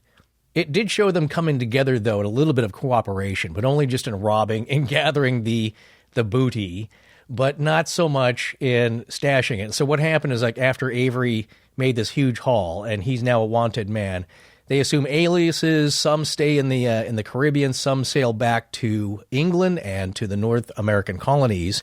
And so it's like, take your cut, split up, get the hell out of here. Well, no, most pirates were killed. Right. At the time, and were captured or killed. Their careers didn't last very long. In fact, the other English pirate, Thomas Tew, who was in another ship, he ended up getting killed in a volley on the same raid. It's a very dangerous occupation. Now, ironically, Avery kind of gets his just desserts. He did elude capture, but he changed his name and retired from piracy. It could be in Britain or it could be some tropical island. But with all his money, it's like with any criminal, you got to launder your money. So in trying to launder his money, he tried to convert it into currency and basically got swindled by a lot of wealthy, clever landowners and ended up penniless and like a beggar, unable to afford his own coffin. So there you go. Didn't really pay out for him. But that was a huge haul. Aside from the reputation of his career, do we have any direct connections between him and Oak Island? No, I don't think there was any, again, about that time. So he's just sort of like a good candidate if there was a pirate that might have buried something there worth burying. He would be a good candidate, although he died penniless. So, well, there you go. I mean, no, the point is that after this huge haul, it raised everybody's awareness of him. He couldn't surface again. So he and his crew had to split, change their names, never show their faces again as their own names. So the point being is that if he had done this and then tried to sail to Oak Island and then spend a year or two building this giant bank, doesn't seem likely. But you know what, Scott, it gets to the other point I was trying to make, is that with governments and pirates alike, when you stash something, you want to get at it right away and easily and quickly because you want to spend it. You're not leaving it for future generations to build a new utopia. You are leaving it there so you can come back in the middle of the night, quickly grab it, and go have yourself a good time if you're a pirate. And if you're a government, you're probably spending it on pork barrel kind of stuff. So there you go. All right, so that about wraps up the pirate story. There's lots of other pirates we could talk about. Every single one of these theories could be its own show. We're trying to sum it up for you. We're already we have 2 hours of raw material right now, so it's not going to be our habit to make a show this long if anyone's listening for the first time. Or still listening after all this time. Yeah, we didn't want to break this one up into multiple parts. We wanted to get it out to you, and we also need to get back to our lives. After months, it seems like. Yeah. But no, I didn't want to rush through the more juicier, meatier theories towards the end here. But we can't, again, this can't go on forever. Even though I'm sure some of you think it already has. It feels that way to us, too. Yeah, so to give you a brief overview of where we're headed, we have 2 more major theories coming here that have lots of ancillary connections to them. Well, they're a lot meatier. They have corroboration from a lot of different areas. There's parts of them that you may or may not believe, but the core of them is significant for a lot of people who follow the Oak Island saga. I think the people that have really done a lot of studying on it arrive at these 2 or 3 major theories. Yeah, it's some sort of iteration of it. So the first one we're going to talk about right now has to do with a lot of people's favorite topics when it comes to strange and unexplained things, and that is the Knights Templar. Yes, or as they're known, the poor fellow soldiers of Christ and the Temple of Solomon. Yeah, so without getting into this, they obviously could be their own show without even talking about Oak Island. Yeah. The long and short of the Knights Templar, let's talk a little bit about their origins. Well, what they are is an order of monastic knights, French noblemen, and there's about 9 of them starting out. But what was happening around this time is after the First Crusades happened, a lot of pilgrims were going to the Holy Land on these pilgrimages. And although the general areas were safe and secure, the route coming from Jaffa at the port going into Jerusalem was laden with robbers and highwaymen. And pilgrims were getting slaughtered, sometimes by the hundreds. So they came up with the idea, like, hey, let's pitch this to King Baldwin II of Jerusalem. And let's get some protection for these folks. We'll have a base there in Jerusalem. So basically that's how they started, protecting pilgrims from robbery and massacre. Yes, and that was 1119. So Hugues de Payan approached King Baldwin and the Patriarch of Jerusalem, Warmond, and they wanted to create a monastic order. Well, some people think the overriding theory was protection of these pilgrims, but come on, there weren't that many of them, and they needed to grow their numbers before actually doing any protection. What they really wanted to do was get at the Al-Aqsa Mosque, which is believed to have been built over King Solomon's temple, and some of the treasures that may have been there to protect them. Because it was changing hands quite a bit, between Christians and Muslims over the years, and that may have been one theory. So what ended up happening, though, is even though they took vows of poverty, vows of chastity, they themselves were not very rich. They were depicted two to a horse, right? Riding two men on one horse. It symbolizes how poor we are. There's two of us, we can only afford one horse. Right. But ironically, they became one of the largest financial institutions in Europe, if not all of Europe. And they started things like letters of credit, because the idea was that you're a pilgrim, you're going to make this long journey, you could deposit your valuables in a Knights Templar commandery or whatever. They're inventing the bank. In a way. They're inventing a bank, yeah. So basically... I shouldn't say they're inventing the bank, but they're inventing form of banking. A form of lending. So basically you deposited your valuables, you get to the Holy Land, you got a letter from the last place you were at saying how much they owed you, and then you had your money there. You were making a comment about that before. Who goes on these long trips carrying all your valuables?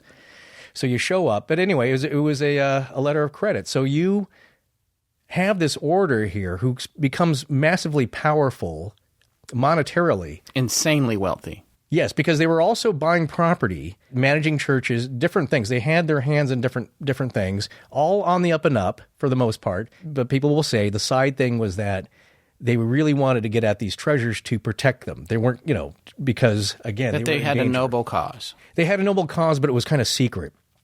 But who didn't like this? Well, that was King Philip IV, or Philip the Fair, as he was known. Not very fair, yes, we've talked about him before in prior episodes. Philip the Fair was not a nice guy. No. He was the furthest thing from fair. He was a little bit Machiavellian. So he owed them a ton of money, right? Yes, because he was constantly at war with England. So that cost a lot of money. The Pope before Clement V... The Pope before him kind of mysteriously disappeared, Oh, that's right. They picked him up and he died under mysterious circumstances. Yes, right? I'm sorry. Yeah, he didn't disappear. He died, as a lot of popes did back then. He died under kind of shady circumstances. Okay, you're done. Yes. You're out of here, dude. You're not agreeing with us completely. We don't like that. Right. So Clement V is installed, who's related to Philip IV. Right. So they thought he was kind of a puppet pope there, and he gets installed, and he doesn't really see much wrong with that, but he gets a lot of pressure from Philip IV, who wants to clear his debts because he's heavily indebted now to them. This reminds me of Putin and Medvedev. Yeah. Well, I'll just put my guy over here and keep running everything. He seems to magically agree with everything I say. Yeah. After I say it. But that's kind of what happens. He wants to get out of debt, and so they started. There was an ousted Templar who started making these accusations to the Pope and everyone else because he's disgruntled, saying that, hey, they have some very weird and blasphemous practices they do for the initiates, and there's some buggery involved. It's not, you got to check into this. I don't like them. So Philip IV basically uses these charges against them, and it's things like trumped up charges. Basically. Well, they're accused of spitting on the cross, inappropriate kissing, weird, kind of strange things, but basically blasphemous things that are considered heresy. It's mudslinging. Yeah, but it's good old-fashioned political mudslinging. It's hard to prove. So that's what's getting him going. People hear about this. There's a huge scandal. Not only does Philip IV pressure Clement, the Pope, into bringing about charges and rounding these guys up, there's a lot of public pressure now because it's a scandal. So at dawn on Friday the 13th, October 1307, which some folks think that's where we get Friday the 13th. As a day of bad luck. As a day of bad luck. That's right. Philip IV orders a simultaneous roundup of all Templars right at dawn in the middle of the night. He gets them all rounded up, arrested, brings them up on charges, except that they think that some Templars got word of this. Ahead of time. And they made a plan. 12 to 14 ships left in the middle of the night, or maybe a little bit before that, for destinations unknown. Now, they think some of them, they kind of know where they went. They left La Rochelle, France, and some went to Scotland because at the time, Scotland had been excommunicated by the whole of the Catholic Church because Robert the Bruce had killed a guy on the steps, one of his enemies. He'd killed him on the steps of a church, so they didn't think that was cool. But it made Scotland a safe place for these Templars to go. They didn't think that was cool. Not cool, dude. not cool, man. But it gave them safe passage to a place where they could hang out and possibly stash some treasures that were absconded with, or that they had in their possession. Basically, they were trying not to give them over back to the King of France. Right, and supposedly the guys who stayed behind to be rounded up because they knew they were going to be rounded up volunteered to stay behind so that the other ones could get away, right? That's one theory. Very brave of them. One of them was the Grand Master, Jacques Desmoulins. Have you heard of the Catholic organization Desmoulins? Yeah, of course, a youth thing. Yeah. So he gets captured. He had been lured there before. He was supposed to meet up with also the Grand Master, the Knights Hospitaller, where we get the name hospital. Huh. And he starts talking with the Pope. Basically, he gets arrested as well. He confesses under torture, but then as soon as they were able to get out of the country, he recanted his confession. That's right. As soon as he knew that they had safely gotten away with the treasures, he basically tells them all to go to hell, right? Well, that was in 1314. But this is what I love, too, because rarely do curses work so well. But according to legend, and actually I think they wrote down what he said. Right, because they burned him at the stake, right? Yes, and he requested that he be tied up so his hands could be bound in prayer. And he utters this curse to Philip and Clement: God knows who is wrong and has sinned. Soon a calamity will occur to those who have condemned us to death. So Pope Clement ended up dying a month later. King Philip died in a hunting accident before the end of the year. It's a good curse. It worked. Well, yeah. It makes you wonder about the power of the Knights Templar to have a curse followed through on that. But conversely, if these guys were just in banking, it demystifies them a little bit. Well, depending on how you look at it. They on the surface, they are what they are. They're a group of knights, and they're very well versed in battle. Like, they had some great successes for small numbers. But they knew what they were doing, and generally a good organization. And even the Pope soon after declares them innocent. The next Pope, you mean? No, the same one. The one that died a month later? That was in 1314. Okay. So right after, though, they were arrested, he issues a statement that they're innocent, in essence, so they're off the hook. Except however, he did. God dealt with him. He's still croaked. Yeah. Most of the wealth goes to the Knights Hospitallers, but some of the guys disappeared. Now, here's one interesting thing I wanted to mention before I forget, and it kind of turns in with a little bit maybe with Henry Sinclair and his possible voyage. But we were talking about the Mi'kmaq, indigenous peoples of that area. Their ceremonial flag is the reverse, identically, of the Templar battle flag. That's right. I forgot about that. I remember reading. I completely. Yeah. Oh, I'm so glad you brought that up. How did that happen? Yeah, that's a little unusual. Say that again, because that's really important. Okay. The Mi'kmaq ceremonial flag is the reverse of the Templar battle flag.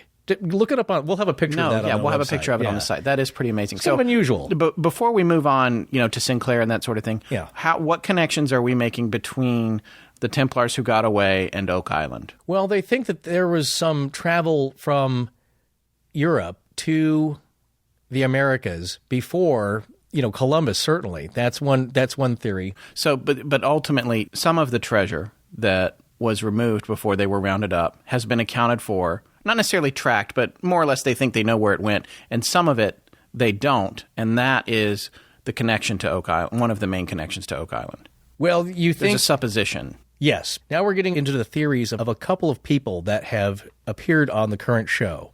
And these are writers and historians, and that is Kathleen McGowan and Alan Butler. And they are historians, and they kind of go off in this belief as well, that possibly the Cathars were working with the Templars. The Cathars were under siege. Right. They transferred possibly some holy relics. We should explain just briefly who the Cathars were. Hey, you said the word Cathars, so now you got to tell people. Everybody doesn't know who the Cathars. Well, to be official, let's just go this way. They weren't the Catholics, and that was a problem for the Catholics. Yeah, thanks for your... That's my quick explanation. Your university-level explanation there. Cursory research. Well, they were a Christian movement, a sect, you could call it, who believed in kind of the dual nature of God, and were not really looked down upon favorably by the Catholic Church, the main body of force at the time.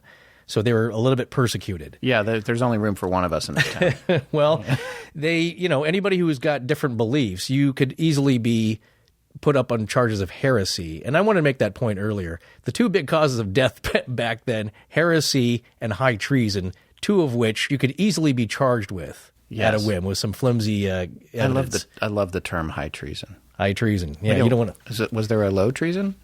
I think there was treason we're not going to bother with, and then the other one was like, you're causing us problems. You are now treasonous to the crown. You get to die. Or to the church. The outcome of which is that you were usually burned alive. So not good stuff. Which is not a fun way to go. Now, Alan Butler believes that after leaving La Rochelle, France, the Templars made their way again to Kilwinnig, Scotland eventually, and they hooked up with the Turinensian monks, who were experts in mining and tunneling. Oddly enough, they'd done a little bit of that in Europe. Okay.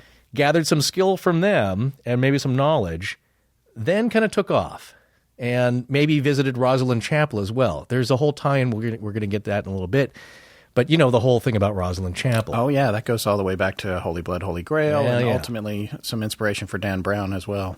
Of course, a place of mystery. Even the Sinclair heirs, the one currently living, did a little bit of digging underneath it. That's right. Yeah. Didn't find anything, though, at least that he told us about. No. But here's another important thing. They weren't just bankers, the Templars. They had access because of, what you said. Some people think, what were they trying to do originally? That's the theory, is that when they were in Jerusalem at the Al-Aqsa Mosque, which supposedly was built over the top of Solomon's Temple, which we're not getting into politics here, but that's a powder keg over there. I'm sure you heard. It's about pretty much the preeminent powder keg in the world. Yeah, one of the big ones. Who owns it? Who gets to dig there? That's why no digging has been done. But they think when the site was in Christian hands, as I'll say, with the Crusaders, that they had access to it and they could do some digging on their own or possibly found some relics and treasures. Now we're talking about the Ark of the Covenant. Big stuff. The Holy Grail. Possibly the Spear of Longinus. Right, which we made reference to earlier, the Spear of Destiny. Also, possibly the golden menorah of Solomon himself from his temple, which was sacked by Titus in, I think, 79 A.D. All right, so what we're doing right now for you guys is establishing that the Templars may have some pretty heavy-hitting religious relics in their possession, and those relics are all currently missing. As far as we know, there's no one that knows where any of that stuff is. It wasn't in the Well of Souls. Right, yeah. Right, and so aren't there some common elements between Enoch's chambers beneath the mosque that they had access to and Oak Island? Yes, there's some parallels, right? That is a theory put forward by Alan Butler, who I mentioned, who's on the show. You can go see these guys if you rent the show or you've seen them already on the History Channel, which is kind of fun because they're explaining their theories better than I am. But his theory is that what's been found in the money pit resembles Enoch's chambers, and what those are. Enoch was the great-grandfather of Noah, and he lived to be about 365 years, and he was beloved by God, and thought to be such a virtuous man that he did not die, according to the Bible. God took him up. He wanted his company. He took him up. He into heaven. Ascended. Well, he also... like Ben Kenobi. A little... Yeah, I don't know if that's blasphemy. Sorry. Heresy! I apologize if I offended anyone with blasphemy! With that remark. You're fine, I'm sure. But he was taken away, and God says to him, "You have yearned to know my name." So God tells him his real name. The true name of God. The true name of God. He takes him up to a mountaintop where he sees the name written in the clouds. He then whispers his real name. That's why he's called Yahweh. Right. He who must not be named. Like Voldemort. There's some power. Parallels. There is power in that. There's something about that. And again, that ties into the rules. God leans down and he goes, "Fred." It could be I think it would be more Semitic, but yes. Yeah, no, okay. I know. That's another blaspheme. Thank you. We're losing listeners by the dozen. Maybe, yeah. Okay. Which would Please send your letters directly to Scott in the mailbox. So Enoch now knows the true name of God, and he inscribes it on a stone triangle called the Delta. And to protect this and the other accumulated secrets and knowledge of the earth, he knows the flood is coming. So he digs 9 chambers below the earth. The first 8 are for protection, and about 10 feet, I guess, is considered. And then in the 9th one, he makes a pedestal and he puts this golden delta on there with the name of God on it for protection. But it was kind of lost. However, they think that they found it when they went to build Solomon's temple the first time. They think they found Enoch's chambers. All right, just quickly, for those of you that might not remember, and I don't know how you would as long as this show's been, going back to the prior episodes, 9 chambers with the pedestal at the bottom.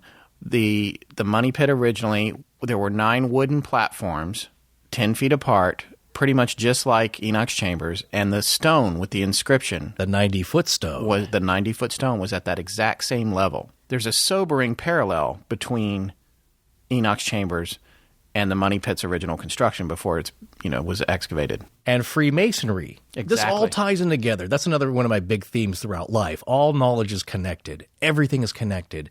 So what you have here is that, no, it's not Enoch's chambers exactly on Oak Island, but the group who dug it patterned it after something historical and sacred that they knew about. Because the Royal Arch of Enoch also comes up in the teachings of Freemasonry as an allegory, which is an extended metaphor. But these are all done to teach morality, spirituality, being good to your fellow man. These are all good principles that are kept secret because guess what? Back in the day, if people found out about your organization, they didn't like you, they started making up stories. Next thing you know, you're char roasted. Right. I believe that's a lot of the reason for the secrets of Freemasonry is that it's a good thing, but we're not telling everybody, which again, that garners suspicion because why aren't you telling us? And also you make reference to the inscription of God's true name on the delta. Yeah. There's a delta on the island. The swamp is shaped like a delta. I thought about that. Yeah. The swamp keeps coming up. I know Marty does not like it. Well, it's smelly. It's full of mosquitoes. It's a lot of muck. And hard to drain. It's hard to drain, but it keeps coming up. When we get to the psychic connection part, it keeps coming up again as well. Right. So anyway, we're drawing a lot of parallels here with what the Templars had access to and what might have been worth putting on Oak Island. That's the idea, for me anyway, is that there's something of tremendous world-changing value with this, and that wasn't just a box full of doubloons. Do we have any connections between the Templars and an ability to construct such a thing as Oak Island? Well, that's what Alan Butler believes, is that the Templars conferred with the Turinensian monks who were adept at building tunnels and mining. Okay. Maybe not on that scale and maybe not building treasure traps, but, they knew about it, certainly. And he thinks that that's kind of where the knowledge came from. And that is the reason that this is something very holy to these people, that this is a sacred task, which would require secrecy, dedication over a long period of time, under harsh conditions. All right, so now this brings us to the Sinclair family, right? Well, the main guy, Prince Henry Sinclair, and I'm sure if you followed any of that kind of stuff with Rosalind Chapel, Holy Blood, Holy Grail, big figure, the mainstream historians will say he had nothing to do with any of that. A lot of stuff has been attributed to him, which he actually didn't do. But his name was Henry Sinclair, Earl of Orkney, Baron of Rosalind, and he was born circa 1345, died circa 1400. And he was a Scottish and Norwegian nobleman. My friend Eric Durbin says that all things go back to Scotland. If you're in Scotland, or just in general? About almost all the topics that we talk about, everything that when you start looking at history, everything goes back to Scotland, and I tend to agree with him. Oh yeah, no, tons of great inventions and a lot of great thinking, a lot of philosophy, and you know why? Because the weather is sometimes awful, so people are inside thinking about stuff. It's what Dave Grohl says of why there's great songwriting in Seattle. So. Well, but you and I go back to Scotland a little bit. I'm Clan Mackay. Yep, and I'm Clan McCaslin. Well, there you go. We all go back to Scotland. Well, yes. You know what? Henry Sinclair may not have done everything that's attributed to him, but his grandson, William Sinclair, did build Rosalind Chapel. Right. And just quickly here, before we get back to Henry, Alan Butler thinks that using the distance of megalithic yards between Rosalind Chapel and Rosalind Castle, he calculates that as 366 megalithic yards, which is equivalent to about 996 feet. I think it pretty much is. But he wants them to dig due west at a fixed compass point from the money pit on the island. So he suggested that to Marty and Rick Lagina. Use that calculation, go due west from the money pit, and it puts them near the swamp, I think. Okay. Which they don't want to go back to. Right. Yeah.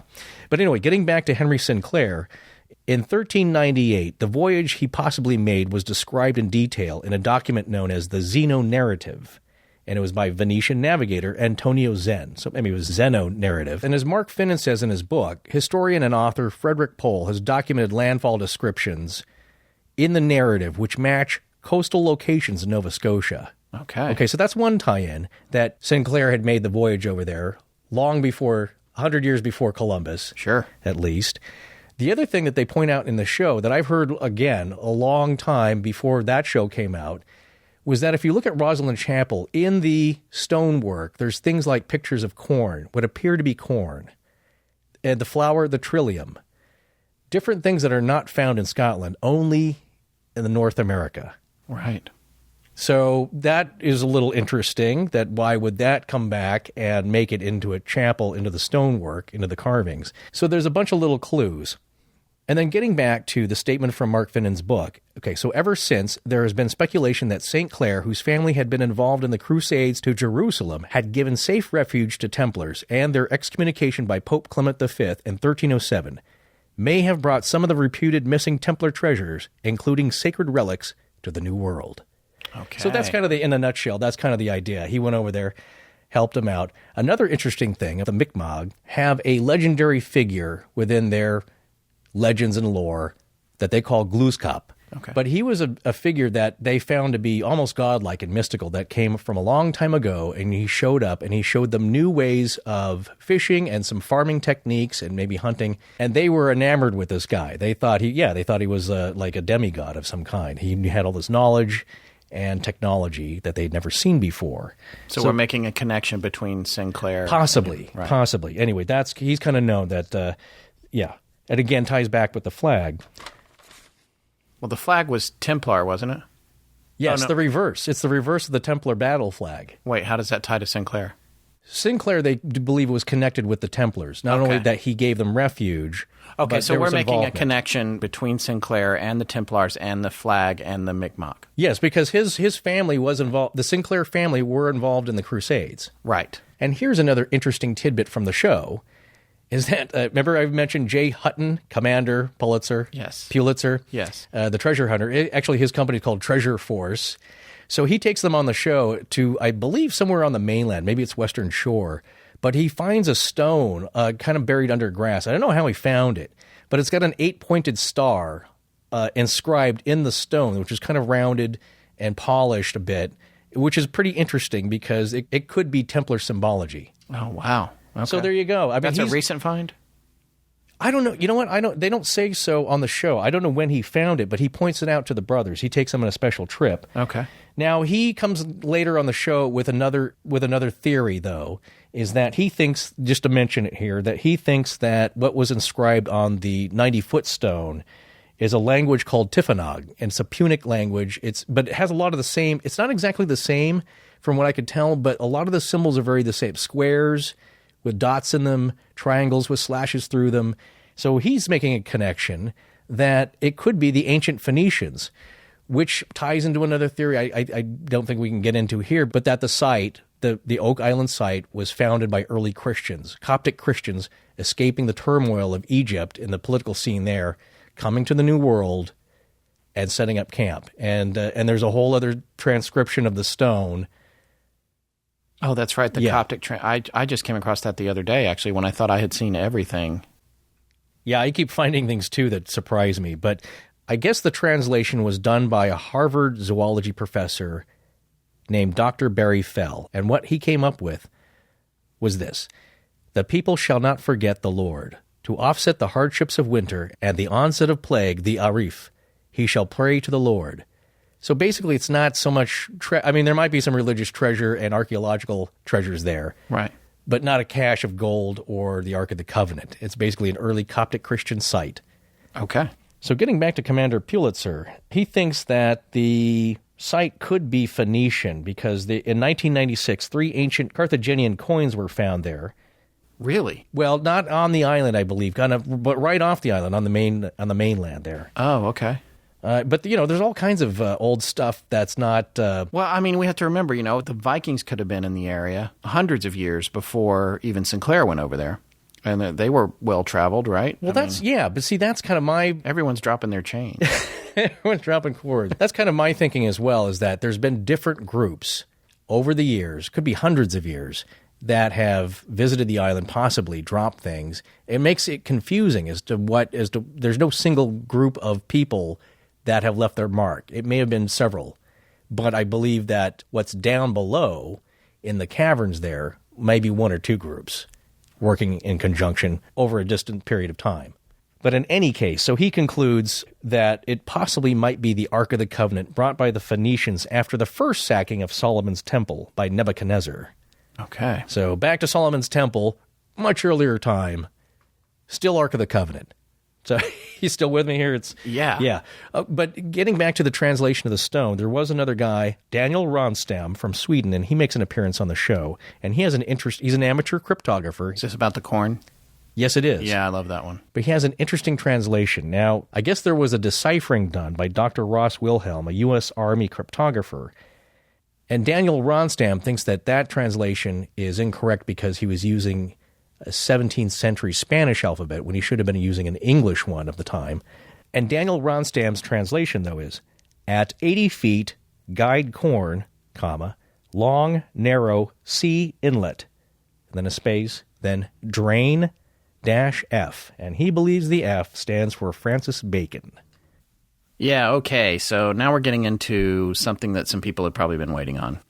A big, juicy, tasty section of bacon here, which ties in really closely to a lot of, I would say, very compelling arguments. Yes, some very compelling arguments. Now, for the designer of this whole thing we've been talking about. Before we get too far down the rabbit hole on Sir Francis Bacon, we want to talk a little bit about the overarching mystery behind Francis Bacon's connection to Shakespeare and how this all relates potentially to the money pit. We're going to cover it because we want you guys to be up to speed on it, but the goal of this show is not to go super far down into the controversy relating to whether or not all of Shakespeare's works were actually penned by Sir Francis Bacon. Yeah, that is a whole other show, and one day we should probably tackle it. Thank you for saying one day. I can't handle it anytime soon. I can barely deal with JFK on the docket. I'm trying to cure Scott of promising shows exactly on the dot, which he loves to do to everyone who writes in. And thank you for writing in and suggesting. No, what I wanted to say is that this is one of the big theories. The idea of Shakespeare writing Shakespeare or Bacon writing Shakespeare. And in one sense, it really doesn't matter because the design of the money pit could be to hold other sacred texts and bits of knowledge that he wanted to keep for future generations. Because he did have a whole idea of creating a new Atlantis, a new utopia in the new world. That's right. And as a Rosicrucian, which we're going to talk about a little bit here in a minute, he had access to potentially all kinds of sacred knowledge that goes beyond just the plays of Shakespeare. Yes. A thing that we're going to point out here is that there was a group of really smart guys around this time. It was the time of great enlightenment from a relatively dark period, which had nothing but religious, political conspiracies and turmoil for a long period. And basically the greatest thinkers of the time wanted to get away from that. They thought mankind could live better. And with the philosophies embedded in these sacred texts, they thought that mankind could evolve. Well, one of the things that has occurred to me through the research that we've been doing for this show is that it seemed to me that they were taking a risk by sharing this information through Shakespeare's plays, whether it was Shakespeare and Bacon or whoever, by sharing information with the masses on how to act, on how politics work, on behavior, on telling stories that they might not have heard otherwise, and that was a dangerous thing to be doing. And so there was an implication that would be one of the reasons that Bacon would have to write under a pseudonym, because he would be putting himself at risk if he published it, since he was friends with royalty and the courts and all that, yeah. Right? Well, so that's the whole idea. So just to explain to our listeners, why would he do that? Why would he publish this stuff under Shakespeare's name? Well, a lot of folks were doing that at the time because, as we previously mentioned, you could easily end up under the executioner's axe for high treason or be burned at the stake for heresy by the church because you're just going against their doctrine. And it's a form of control. It's a form of keeping down any kind of dissent. Putting it in a play is a clever way to disguise it as entertainment, but also moral instruction. And you're right, as far as like how people should treat each other, how government should behave, the proper way to think about things, disguised as entertainment, which was wildly popular at the time. Right. And Bacon was a genius. I mean, there was no question. He was well educated on many fronts. He was revered by men of all kinds. And in fact, he had been one of the editors on the King James Bible as well. Yeah. I mean, this guy was a heavy hitter. And so it is completely plausible that he was doing all this and pulling off this ruse so that he could be sharing this information with the masses. That's a good summation of where we're at there. Let's talk a little bit about the Rosicrucian order, which he was a member of. These are not new ideas, even for that time period.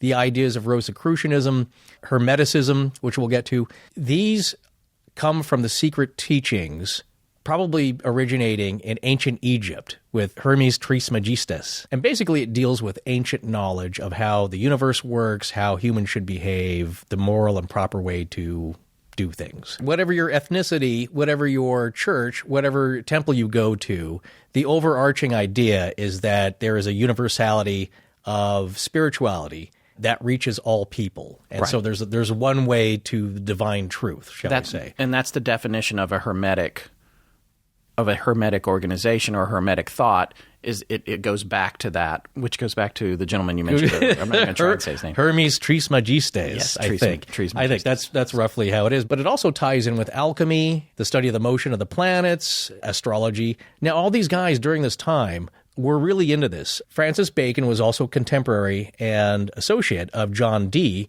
Queen Elizabeth's geographer, astrologer, mathematician. You know, he also studied the Voynich manuscripts for a little bit, which we'll talk about. These guys were, yes, they were geniuses. They were dabbling in a bunch of new ideas. You know, Francis Bacon, he came up with the scientific method. Right. The father of the scientific method. Right. Yes. And also his own Baconian cipher. Yes, he was very much into cryptography, and at this point we should make reference to a man known in Baconian circles and also in circles related to Oak Island as the organist. We're going to talk about Petter. Mr. Petter Amundsen. Yes, Petter Amundsen is an organist from Norway who has more than a passing interest in cryptography. Well, no, he stumbled upon it. That's his day job he's an organist in the Holmenkollen Chapel, and I can't remember how he got interested in it, but I think maybe it was a documentary he saw, because he's also of the mind that Shakespeare wrote Shakespeare. That's the end of that. And I think he saw something that started to get his mind working, and he noticed something odd about the wording on Shakespeare's tombstone, in that there's no mention of him. His name's not on it, no dates or anything, just an interesting little ditty. Well, first of all, originally there were letters that were oddly capitalized. Right. Not necessarily in the right places. And there were some other issues with it. However, that original stone had been removed and replaced, which he later came to believe was to conceal the cryptography that was in the original stone that had a message. There's a lot of information on this, not the least of which is a 4-hour series that we have links to on Vimeo on our website that is really fascinating, that talks about how he came to all his conclusions and the things that he managed to find in the first folio, which is one of the earliest publications of Shakespeare's work that's available to us, because the originals are not available. And it's thought to be a word-for-word copy of, in terms of its arrangement and everything of some of the original work. And within the first folio, he was able to do overlays of patterns, including right triangles and fine connections. You want to talk the word bacon, and there's a lot of stuff that, I don't know. For me, I have mixed feelings about this whole theory, and I have much respect for Petter, who's put a lot of time in this. And he has a new documentary coming out, a new film coming out, which I've seen a teaser for, that looks amazing. No matter how you feel about it, it's very fascinating information. On the other hand, I don't know if you guys remember the Bible Code, but this book was a bestseller, I guess in the 90s, I think it was. I got there was a follow-up copy, or the Bible Code 2, which I picked up. I'd heard about it, and it was at Barnes & Noble, back when we had bookstores. Yeah. I picked up a copy, and it's a very interesting and compelling phenomenon. Yeah, it suggests that the entire Bible, and I actually can't remember which version of the Bible now. Apparently it only works with the first 5 books of the Bible, which are what the Hebrews follow, which would be considered the Torah, part of the first 5 books of Moses. I remember that now. Right. That's been several years since I read it, but it sort of suggests that if you take the text of the first 5 books of the Bible and you make matrices out of them, almost like a word search that you would get out of we come back to Reader's Digest, or, the word search, you can start to make connections. You look for these words that connect, and when they intersect, there's a meaning to them. And the overarching theme is that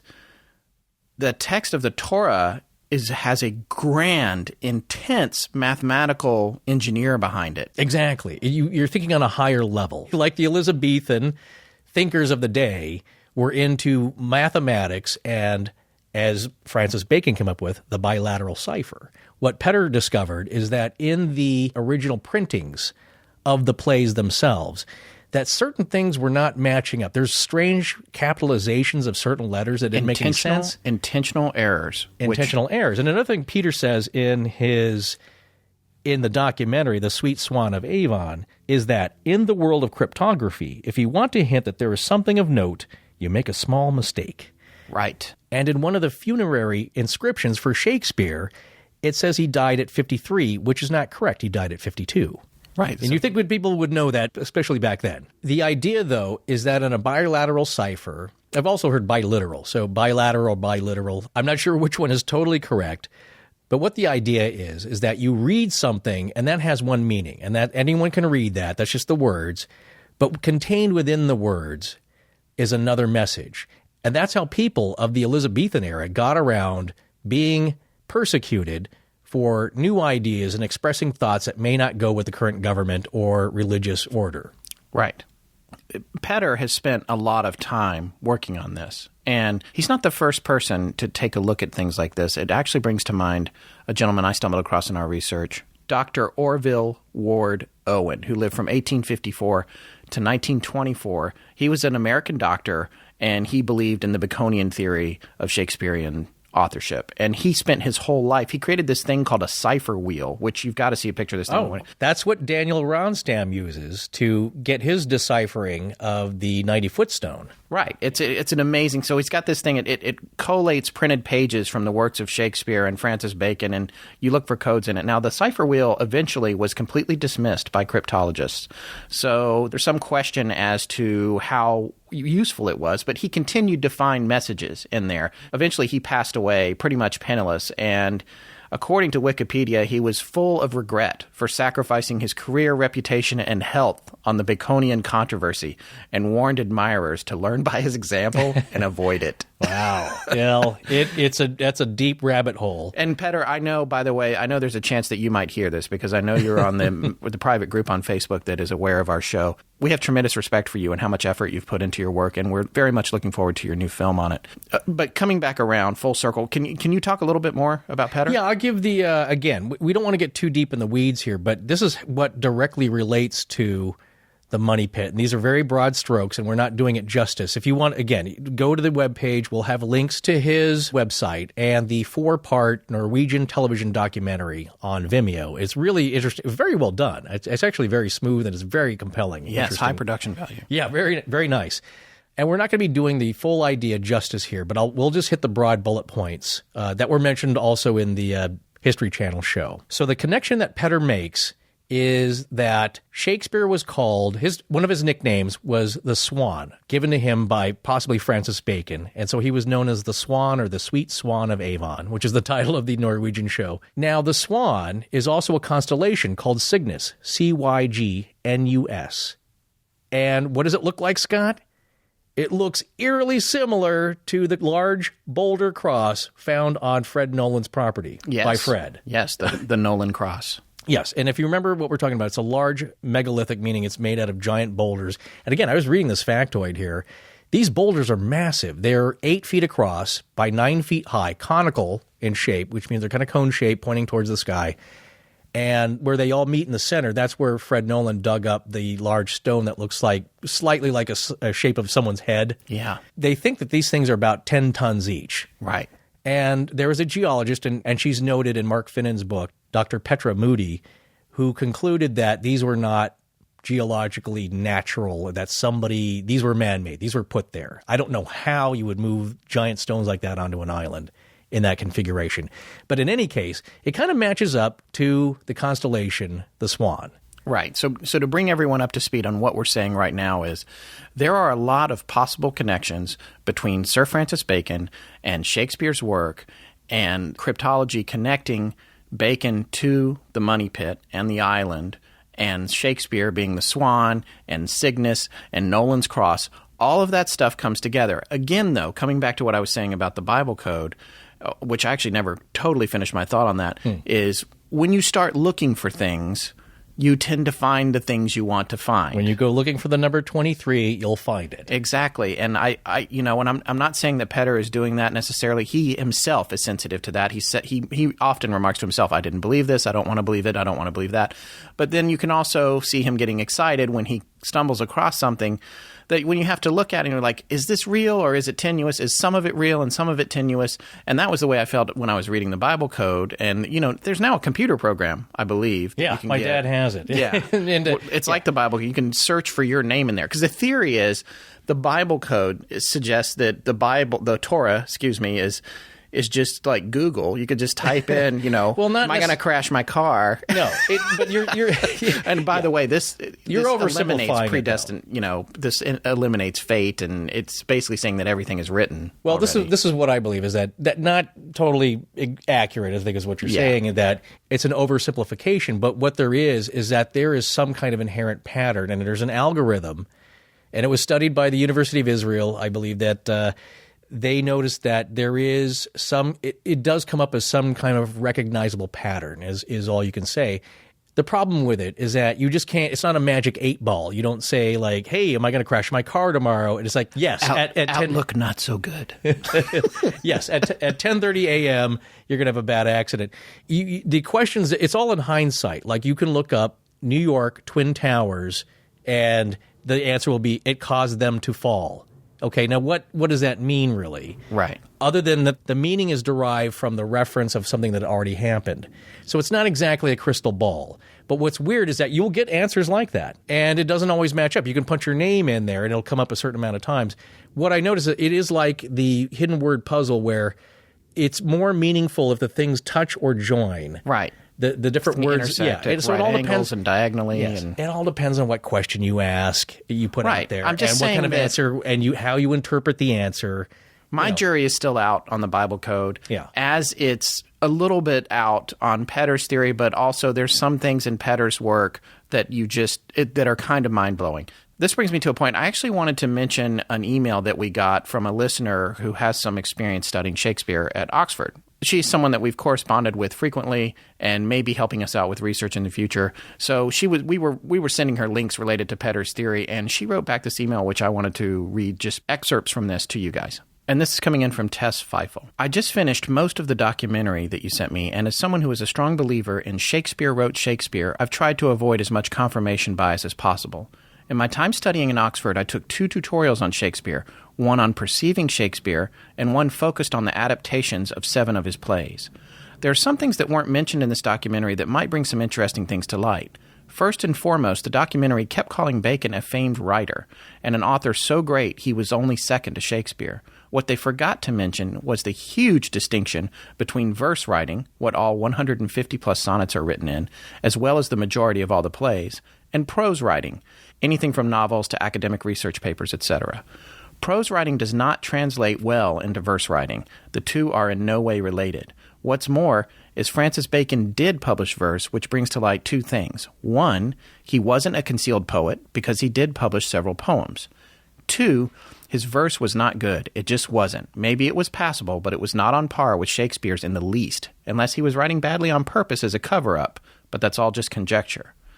In addition, the documentary left out that the publishers of the first folio were probably also extremely close to Shakespeare. The folio was published 7 years after Shakespeare's death, the same time when Bacon's code was revealed, at great expense in the sense of time and money of these 2 men.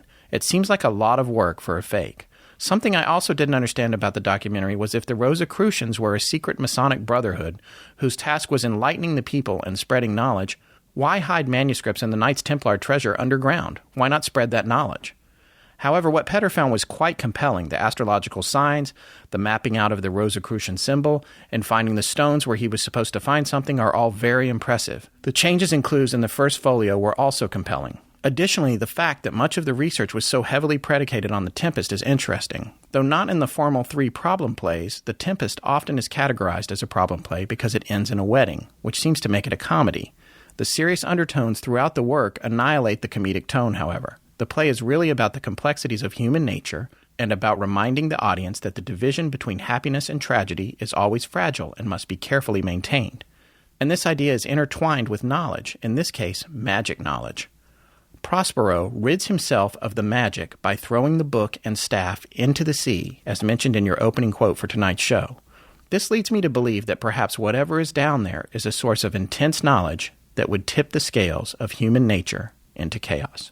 So that's Tess's take on the documentary, which, of course, you guys haven't seen yet. But if you go to the links and you want to take 4 hours of your life and watch something pretty amazing on Vimeo, definitely check it out. And then you can come back and listen to that segment. We'll be publishing the portion of her email that I just read on our website, too, if you want to take a look at it after you've watched it. This is the thing about the Bacon Shakespeare thing. And where it relates to our story and the mystery of Oak Island is that Francis Bacon, whether he wrote them or not, was interested in the idea of Nova Scotia, was friends with William Alexander, the founder of Nova Scotia, who was a Mason and had Rosicrucian. And there's a differentiation between Rosicrucianism and Freemasonry, although very slight, because they share a lot of the same ideas. There's a lot of crossover. And during this time of the Enlightenment, everybody was showing interest in all of these same ideals. Let's get out of the muck and the filth and the murdering and the burning at the stake and the beheadings.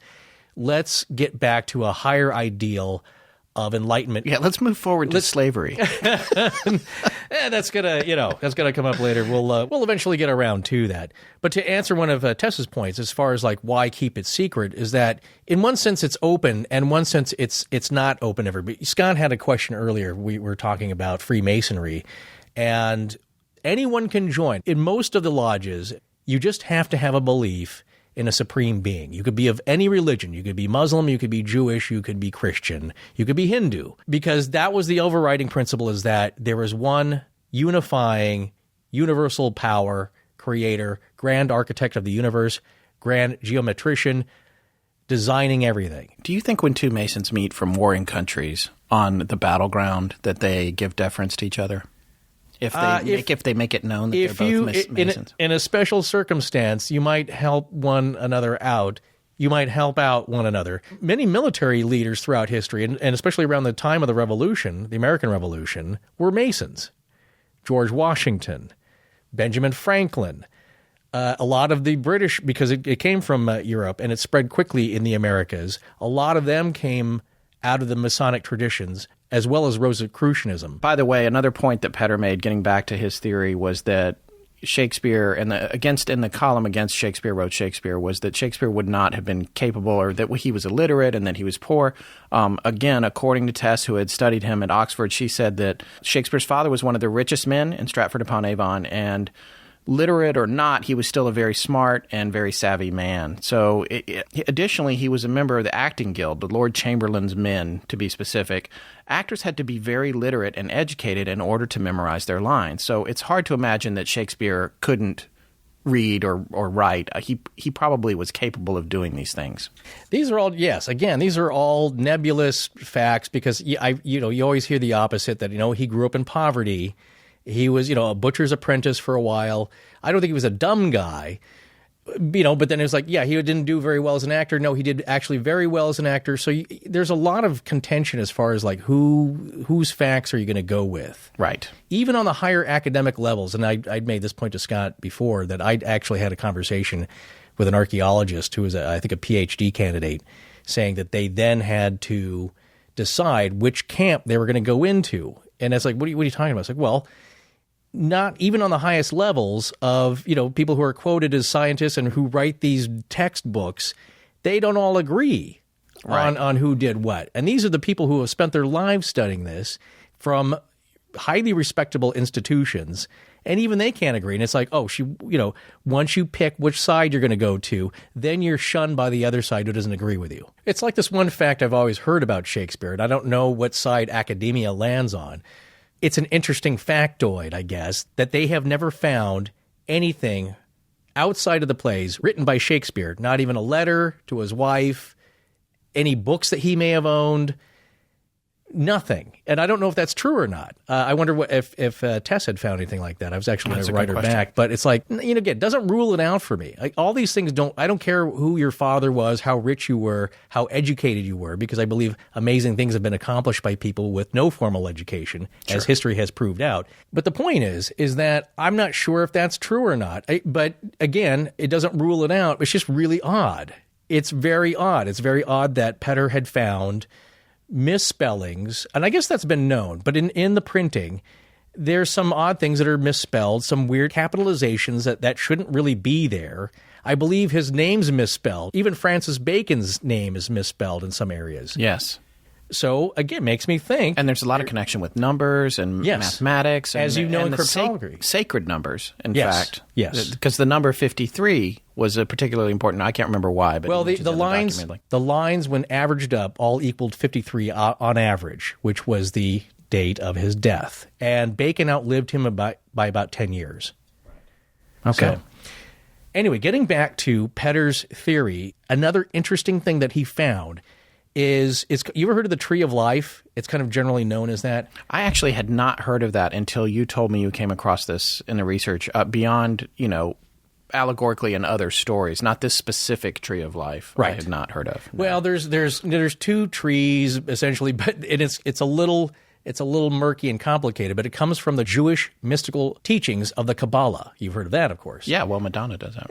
Right? I think it's a little beyond just wearing a red string around your wrist and going, and then paying some dues here and there. What it is, though, is the Sephirot, and it's a little hard to explain. It's a metaphysical idea here, but what it is, it's from the ancient Hebrew Kabbalah teachings. There are 10 spots, and like I said, it's a geometric pattern with interconnecting lines. You when you see the picture, you'll get it, but it's, again, sacred geometry. Yes. Used by the Knights Templar and beyond, and the Masons, everyone. Big symbology here. But in each of these dots, each of these circles that are at the intersections of these connecting lines have an attribute attributed to the infinite. So like I said, yes. So basically, yes, wisdom, understanding, knowledge, these are all the attributes by which the infinite creates the universe physically and metaphysically. So you take this geometric pattern with the circles on it, you overlay that on an original printing of the folio, because keep in mind, if you could get a book on Shakespeare now from Amazon, and it's not originally laid out. Yeah, the words aren't in the same places. They're not in the same place. Scale's it's like using a spy skip code. You got to get the same copy of the book, right, for the two parties for it to make sense. You overlay that, though, and where the mercy spot is on the Sephirot, the word mercy appears on the page of the folio. It capitalized, which is strange because at that spot, I don't believe it should be capitalized. Now, then what you do is you take this diagram of the Sephirot and you overlay that on Fred Nolan's boulder cross on Oak Island, and where the spot is where it's mercy, and now it's come to be called the mercy spot on the show, in the History Channel show. It's at the apex of the swamp, which is itself a delta, or a triangle. So who knows? Again, it's very compelling. Like I said, even if none of this is true, and I applaud all the time that he spent, it's really fascinating and it's very interesting. Because, again, I believe in some kind of synchronicity where separate, disparate elements come together to form a new meaning out of what seemingly is possibly unconnected items or events. And it could have meaning. All right, so we pretty much covered the idea that Sir Francis Bacon wrote Shakespeare's works, and he had to hide them away for a future time to when it would be safe to reveal that he was the author and the genius behind all that, as well as possibly some other sacred knowledge that he might have had access to via the Rosicrucians, which maybe we should come back and talk a little bit more about the Rosicrucians. Yeah, it's very interesting. So, to get back to the idea is that it's not just a bunch of soggy plays written on parchment now that are faded.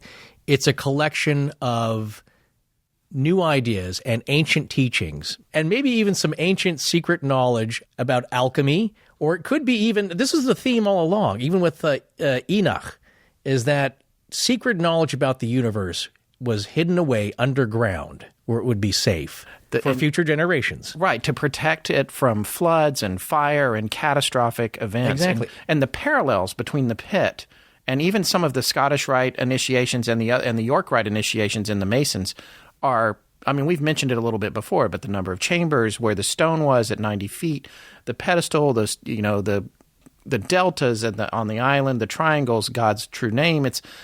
There's so many parallels. There comes a point at which, when you're looking at all these web pages and doing all this research, you start to become almost overwhelmed by the potential scale of this project, because it feels like the more you dig on it, the more connected it is to everything. Everything is connected, and in also a very general sense as well. I believe all knowledge is somehow connected, even though you may not see the connections and it may not make any sense to you at the time. You can find some connections, and we'll get to a couple of those that I made myself just looking over some research here. Let's go back and explain who Christian Rosicrucian was. He's kind of an allegorical figure, meaning they're not sure if he actually really existed, or he may just be another teaching lesson. But Christian Rosicrucian is the legendary possible founder of the Rosicrucian order. Now, his last name is basically Rosy Cross. Yeah, yes. So that's the Order of the Rosy Cross. It sounds like a happy place. Well, it wasn't too bad. These are all, again, these are nothing like sinister, dark, secretive, going to take over the world like, people think the Masons are going to do. That's often been attributed to them as far as having plans of world domination, and like all these leaders, they're all planning, the new world order and all that. It's really about enlightenment. And if there's anything secret about it, it's, as it's been said, to keep it from the eyes of the profane. And if you want to know what that means, go on to any YouTube clip and see the nasty comments people have written about it below, who have nothing positive to say and nothing to add. They just want to get out their frustration and anger with very little understanding. And that's probably who it's not meant for, although they could probably use it. But the idea is that anybody who wants to be serious, a serious student, and commit themselves to gaining this knowledge is welcome to receive it. And that's true of the Rosicrucians. I think there's a Rosicrucian Society chapter down here in Southern California, where it's out in a little west of here on the 10 freeway. And they're open to taking anybody in that's serious and that wants to join. The same thing for the Baconian Society. If you're interested, you can apply and join. And the same thing for the Masons. Again, I think the only one stipulation is that you have to have a belief in a supreme being. But other than that, you can be of any religion. And if you're a decent sort of fellow, and for women, I believe women can join. They also have their own women's association, which I think is still called the Eastern Star. I think my grandmother was a part of that. Oh, cool. Yeah, so it's inclusive, but it's not for the rabble that's just going to, take the information and not do good things with it. Right. Yeah, okay. But anyway, so there are a couple of interesting things, though, about Rosicrucianism. It's very closely tied with alchemy, as is, to a certain degree, Freemasonry. Alchemy, and it's the very basic definition of alchemy is...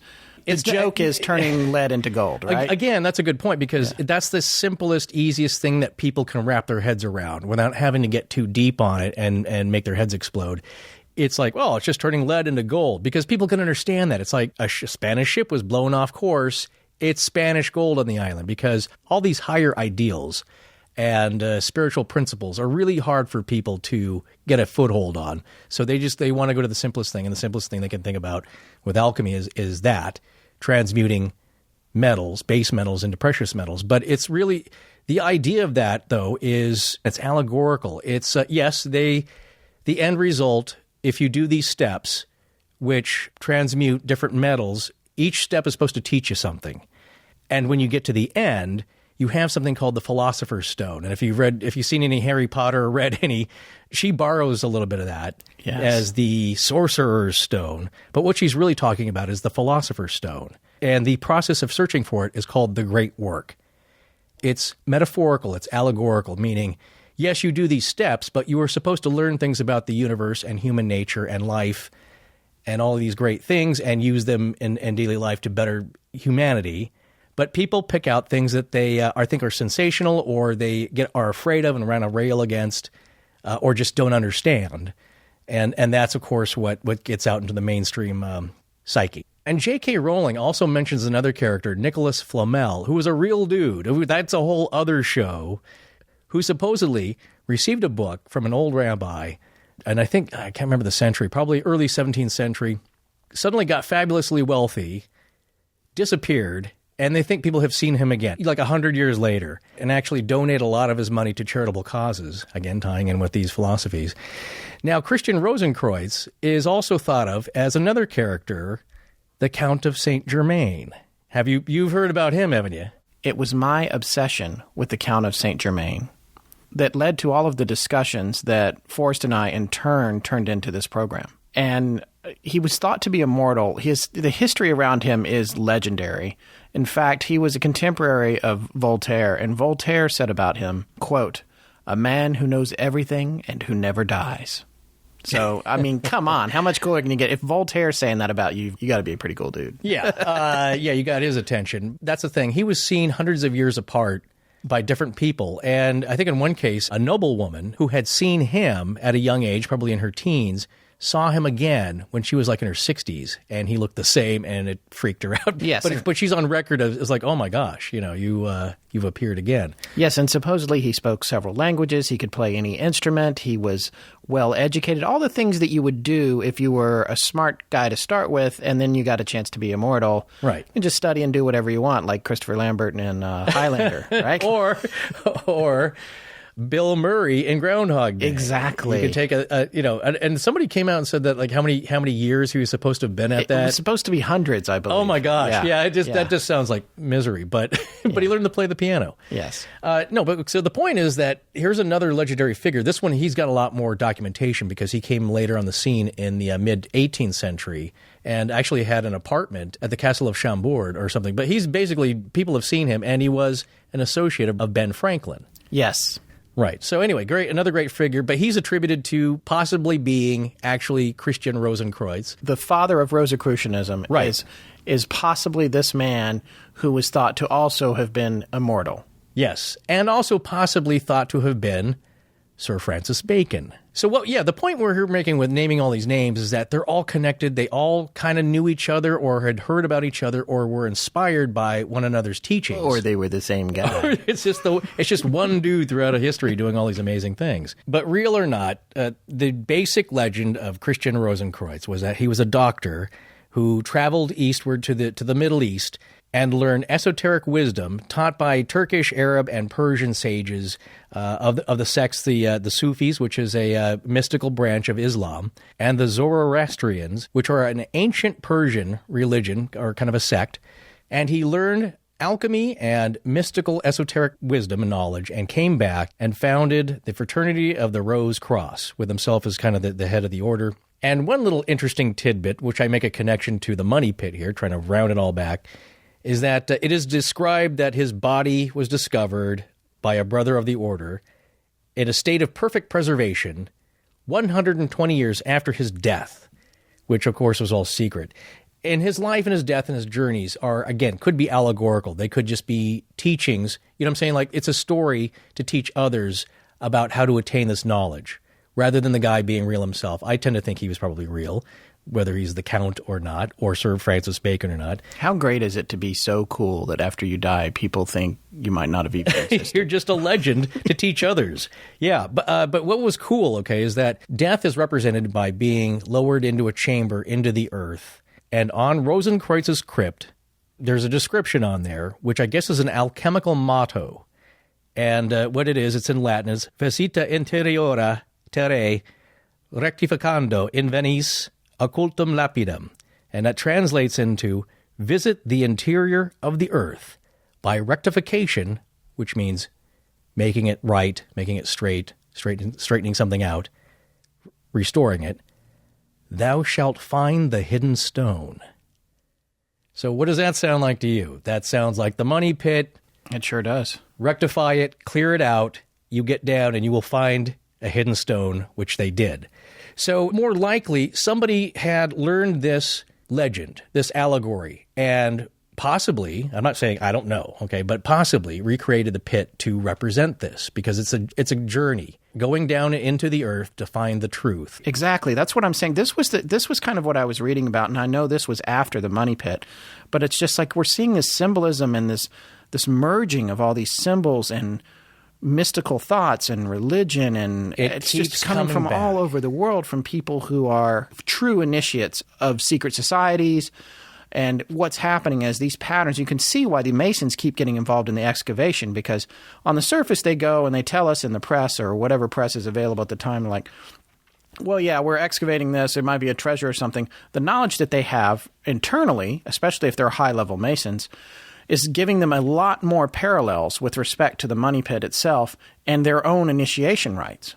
And so they're seeing those parallels that they actually can't talk about when they talk to other people. But it's a reason that they're even more interested in getting to the bottom of the money pit than everyone thinks they are, because they can see the tie-ins with knowledge that they're not even supposed to share. Yeah, that's a really interesting angle because, as several authors on this mystery have pointed out, these guys must have seen these symbols and known that they were sacred in some respects and Masonic and just generally pointers, not done as pranks. However, there was a story Gilbert Hedden had found some stones on the beach. This is back in the mid-30s, and one had some very old writing on it, but he kind of dismissed it. He thought it was a hoax, and he didn't pay any attention to it.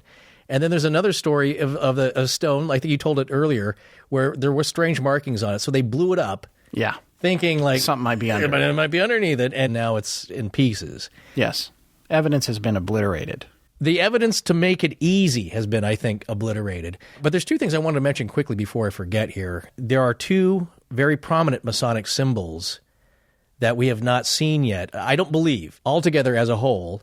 And the one, of course, is the square with the compass. Right. And in the center, either the letter G or the all-seeing eye of God, which is just a picture of the eye. And I think we have had the letter G, though, which stands for the sacred geometry and also for God. Yes, Dan Blankenship, I think they were bulldozing, and that giant boulder got turned over, and he spotted it very quickly and then cleaned it off and determined it was facing on the ground. This is a massive boulder. Yeah, but he was quick enough to spot it. That's the one symbol you see most commonly. Again, it's the inverted square, so it looks like a V, and then there's a compass over the top of that looks like an A.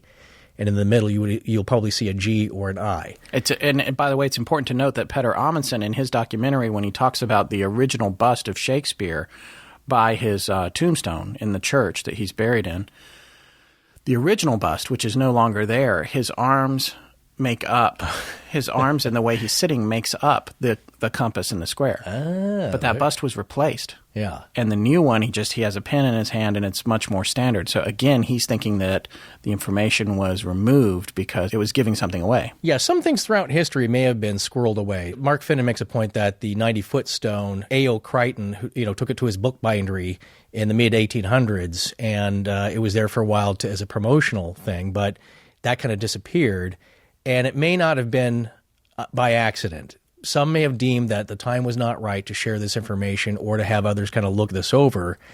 Well, I said that I made this point before in one of the earlier parts of this series was that some people think that the text that was on it was also not shared, and that they just made up a new code, or they made some to give people because the knowledge of the stone was out there, but what was on it they wanted to keep to themselves. Right. So all these translations we're doing may be based on a substitute or a decoy text from the stone. Now, here's a little interesting tidbit. A couple of weeks ago, I was listening to some YouTube audio, and J. Hutton Pulitzer, commander from his company Treasure Force, had a little podcast where he was talking about the current state of the dig and what was going on. And I think I heard this correctly, but I think he said that the family that has the 90-foot stone, they were in negotiations, I think with him, to bring the stone back into the public view, that they had it for a long time. And they think it's time to reveal this, and there are negotiations you might see it again. I don't know. That would be fascinating, and I'm interested that he said that, because it's my understanding that it had been used at the bookbindery to hammer out leather on for so long you couldn't even read the inscription. Right, anymore. I've heard that, and again, maybe that wasn't totally unintentional. Maybe that's a red herring. Oh, and the second thing I was going to mention is a very common Masonic symbol, and that is the two pillars of Boaz and Yachin. And you see, actually, if anyone's familiar with a tarot card deck, if you look at the High Priestess, there's two columns there. One's white, one's black, and they have the letters B and J on them. It's got to be pretty much every Masonic lodge will somewhere have the two pillars, which represent the two pillars that were at Solomon's Temple. again, this knowledge has been passed down for thousands of years. Right, and the columns are a mechanism for the Masons or for these organizations to store information for the long term. Because originally those two columns, one was built to withstand fire, the other one was built to withstand water. They can put information inside the columns, and there's a lot of places that there are columns that have Masonic symbolism on them that people are wondering what's inside, including Rosslyn Chapel. And because they have the one there called the Apprentices column, I believe. That goes back to the building of Solomon's Temple. And there's an old legend that the master was teaching the apprentice. The apprentice actually did better than the master. He got upset and killed the apprentice. Right. There's something about that. You can go dig that up. But yes. But the point is, like, these columns, which are all over the world, we know where they are. Maybe we should open them up. Yeah. Because it's the most basic piece of architecture. You think about all the cathedrals and colosseums of the Romans and the Greeks. And even the Hermetic tradition, that's where we get hermetically sealed. You've heard that term? That was probably being bound by some kind of good magic to keep it preserved. But the pillar, that's where they think Hermes, he either wrote down his knowledge onto a pillar or he discovered one of the ancient pillars that had all the secrets of the world and the universe, the secrets of farming, inside the column. Of building. Either inside or inscribed on it. Yeah, but again, the pillar is important. My great-grandparents had a beautiful house in downtown Raleigh, North Carolina. It was amazing. Had a wraparound porch with like 10 columns on it. And unfortunately, the house eventually had to be torn down after they passed away, and it fell into disrepair.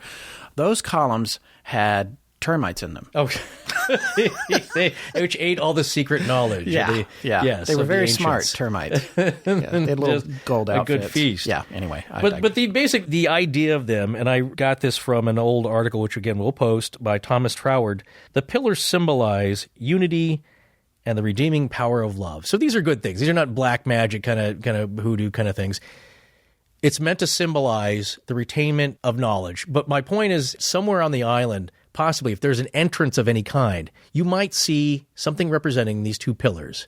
Right. And they could be trees. Trees with strange markings were found, but then again, the trees were lost or cut down. You will see something that represents that. I mean, either in stone, could be two trees, but they should be marked B and J. I don't know if you're ready to go here yet in terms of like the kind of we're getting towards the end, folks. Yes. Thanks for sticking with us. Yeah, for the 3 listeners that are still listening. I don't know if you're ready to go here yet, but there was a story in Darcy O'Connor's book about a man who was out in a rowboat, I believe, and he looked on the island and he saw a ghostly figure with a long white beard standing between 2 columns who told him to come over there and he would give him all the gold he could carry. Boy, that is an old boy. Do you take that up or not? No, he said he rode home. Yeah. You know what? I can't remember who it was now. It's going to be some dumb trick like, it's all the gold you can carry, but you have to swallow it. Yeah. And you can only spend it here for the rest of your eternity on the island. It's some kind of there's always a catch. Oh, quick thing I want to mention, speaking of stone, and I found another interesting connection. This goes back to our idea that if you look hard enough, all these kind of connections can be made, which seem disparate, but they can end up having some meaning. So I was thinking of the Nicolas Poussin painting, The Shepherds of Arcadia. Now, Nicolas Poussin, famous painting in the circles of Rosicrucianism. Oh, yes. Temple, yeah. Well, he was Nicolas Poussin, the American pronunciation here, born 1594, died 1665, was a leading painter of his time in France of the classical Baroque style, and he painted a lot of Greek mythology, Roman mythology, allegorical scenes. That's what was very popular at the time. He was known to possibly encode a bunch of secret things into his paintings that you wouldn't and again, I didn't find anything like that on Wikipedia, but if people that study, what would be considered maybe pseudoscience or pseudo-archaeology have found little coded meanings in his paintings. Now and you may have heard about this is probably a whole other show, at Shugborough Manor, there's an inscription on a piece of stone in the garden, and it's very mysterious, but what it is, it's the reverse image of Poussin's painting, The Shepherds of Arcadia. And the title of the painting in Latin is Et in Arcadia ego, which means I am also in Arcadia. And there's several different variations of it. But basically, it's kind of an old phrase in Latin meaning don't forget, you will also die. And kind of the very general mainstream interpretation is that it's even here in paradise, death is present. So whoop it up, have fun. But remember, at some point, you've got to die. A memento mori, I think, is the Latin term of that. So one thing I found that was kind of interesting, and it may be nothing at all, but in this depiction that is reversed, why? Who knows why it's totally reversed? Well, the shepherds, they're pointing, right? That's one. The shepherds are covering up certain letters, and the letters are R and N. There's a string of letters underneath the carving that nobody has been able to figure out, and what they are is O, U, O, S, V, A, V, V, and on either side are the initials D and M. So there's some theories about it that it's basically just a standard memorial. There's not much else to it. But the shepherds that have been carved in there are covering up the letters R and N. Now, who knows why? Again, cryptologists have been trying to figure this out for years now. Nobody seems to come up with a satisfactory answer. Some think that, it spells out devout Mason. Some folks think it's just a tribute to the owner's deceased wife. One thing I found that was interesting is the patriarch of the manor, William Anson, was also a contemporary of Francis Bacon. And above the main carving of the scene there, on the right side, is a head which looks like the god Pan. Now, the Greek god Pan was considered the god of the wild, of shepherds, flocks, mountains, rustic music, and the companion of the nymphs. So that's what leads to Arcadia in Greece. The ancient Greeks also considered Pan to be the god of theatrical criticism, which is kind of funny. Yeah. I guess he's doing his stint, thumbs up or down. Yeah, Siskel and Pan. Yeah, exactly. And so then you start going, you take a look at the left side. That might be the worst joke I've ever made in my life. Oh, it's, no, that's still coming. Or there's much worse, I'm sure. To date. Yeah, Let's just go to date. Anyway. Now, on the other side of that, on another head that's carved is a bald, smiling man. And then it's like, okay, nobody seems to know who the bald, smiling man is. And then I started thinking, wait, William Shakespeare, perhaps? And then you start making different connections. You start digging a little deeper. And then I found out the monument was built sometime between 1748 and 1763, commissioned by Thomas Anson, I think the son of the contemporary of Francis Bacon, because this was, of course, some years later. And it was executed by the Flemish sculptor Peter Scheemakers. I think I'm saying that right, hopefully, who is perhaps best known for executing the William Kent design memorial to William Shakespeare, which was erected in Poets' Corner in Westminster Abbey in 1740. So a few years earlier, he'd worked on a little Shakespeare stuff himself.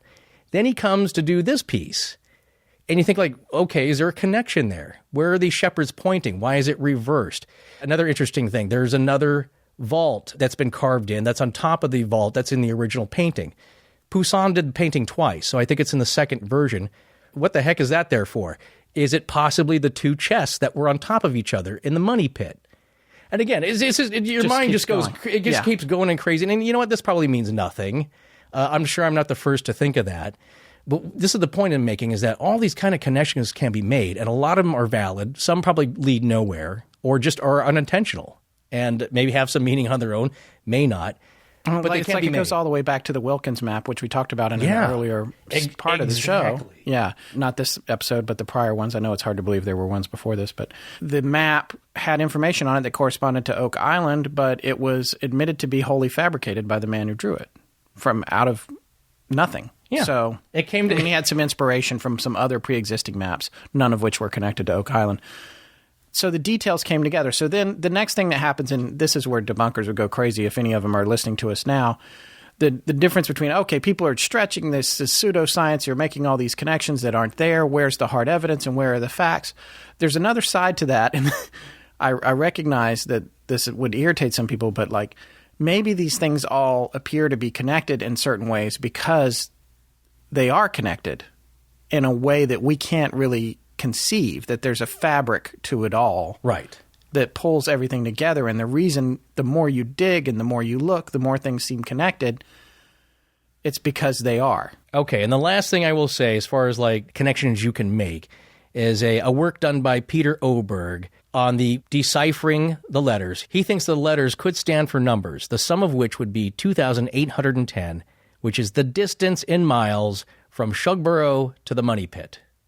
So there you go. That's another connection which may or may not be real. Okay. And now on to the paranormal aspects and the final nail in this pit coffin. We want to thank my mom, who is the only one still listening, probably. My dad, probably in several chunks over several months. Yeah. 3 or 4 people that are still with us here. Okay, so one thing we mentioned, I think, in the very first show is that there are some paranormal aspects about the island. First of all, the lights, the glowing orbs, possibly green, 2 or 3, who knows, that drew the 2 fishermen back in 1710 to check out the island who never returned. And possibly Daniel McInnes and chums saw these lights and wanted to go investigate them. So, yeah. Yes, and regarding those lights, I kid you not, I can point you to a link where there are people that say that the lights were electromagnetic discharge from a 10,000-year-old matter regenerator that was buried at the money pit by lizard people. Hey, well, it's no more out there than That's probably... the one. That's the theory. That is exactly what happened. You know what? If you're going to go wide and go fringe, go big. Go big or go to another dimension. Well, there you go, which you're able to do with a lizard. Well, speaking of scary stuff on the island, we mentioned earlier that there's been a lot of paranormal activity. People have claimed to have seen ghosts, 18th century British soldiers to maybe even Knights Templar.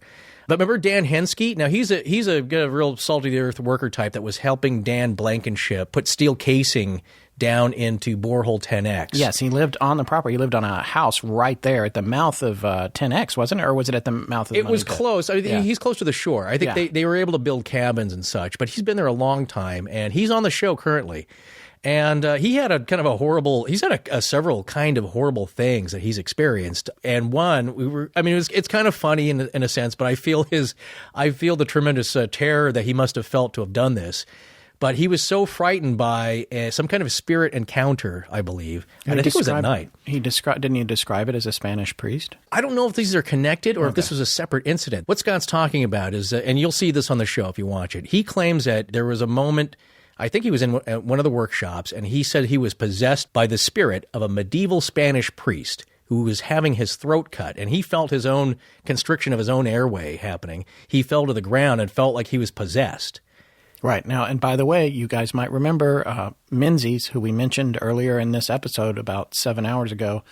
yeah, right. But who helped the Inca move their treasure from Tumbes up to, inadvertently, to Nova Scotia. Yeah. Well, that was a medieval Spanish priest, so I'm just saying. And he may have had his throat cut because somebody didn't like the fact that he did that. Who knows? You'd think he would have mentioned having his throat cut to the automatic writer, though, back when the automatic writer. Yeah, well, no, you can't talk. Plus, if you've ever seen it, watch The Changeling with George C. Scott. There's a scene of that, and it's kind of frightening and exciting. And so Dan Henske claims that he had this episode. I'm not sure he learned really anything about it, but he does feel like he was possessed by this spirit, and it was very frightening. And I don't know if this is a separate incident, but one time he was so frightened by another spirit encounter that he stripped off all his clothes. And this will sound silly, but it's I can understand how scared he was. He stripped off all his clothes, swam to the mainland, which is, again, 650 feet. Mm-hmm.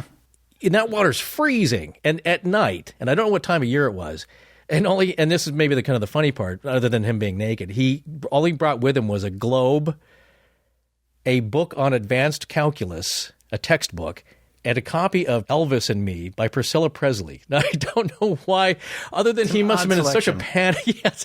Why were those on the island in the first place? But in that panic, I don't know, maybe the globe was for buoyancy. Again, he was probably so scared out of his wits that you're not thinking clearly. You just want to get out of there. Well, Dan Blankenship said that Dan Henske has paid a very high price for all his time on the island, more than many other men who've worked on it. Really? Yeah. That's an interesting statement, because he said he's constantly had nightmares, just bad feelings, and they on the show, they bring in a paranormal team. They've taken some photographs, and there's a lot of activity by the swamp area. There's a lot of heavy presence. The one husband who's one of the paranormal investigators, he's very much a skeptic. He said, I heard footsteps coming towards me out in the woods near the swamp area. So, and of course, people who have been associated with the dig and the proceedings, from Darcy O'Connor to Laverne Johnson, have consulted psychics.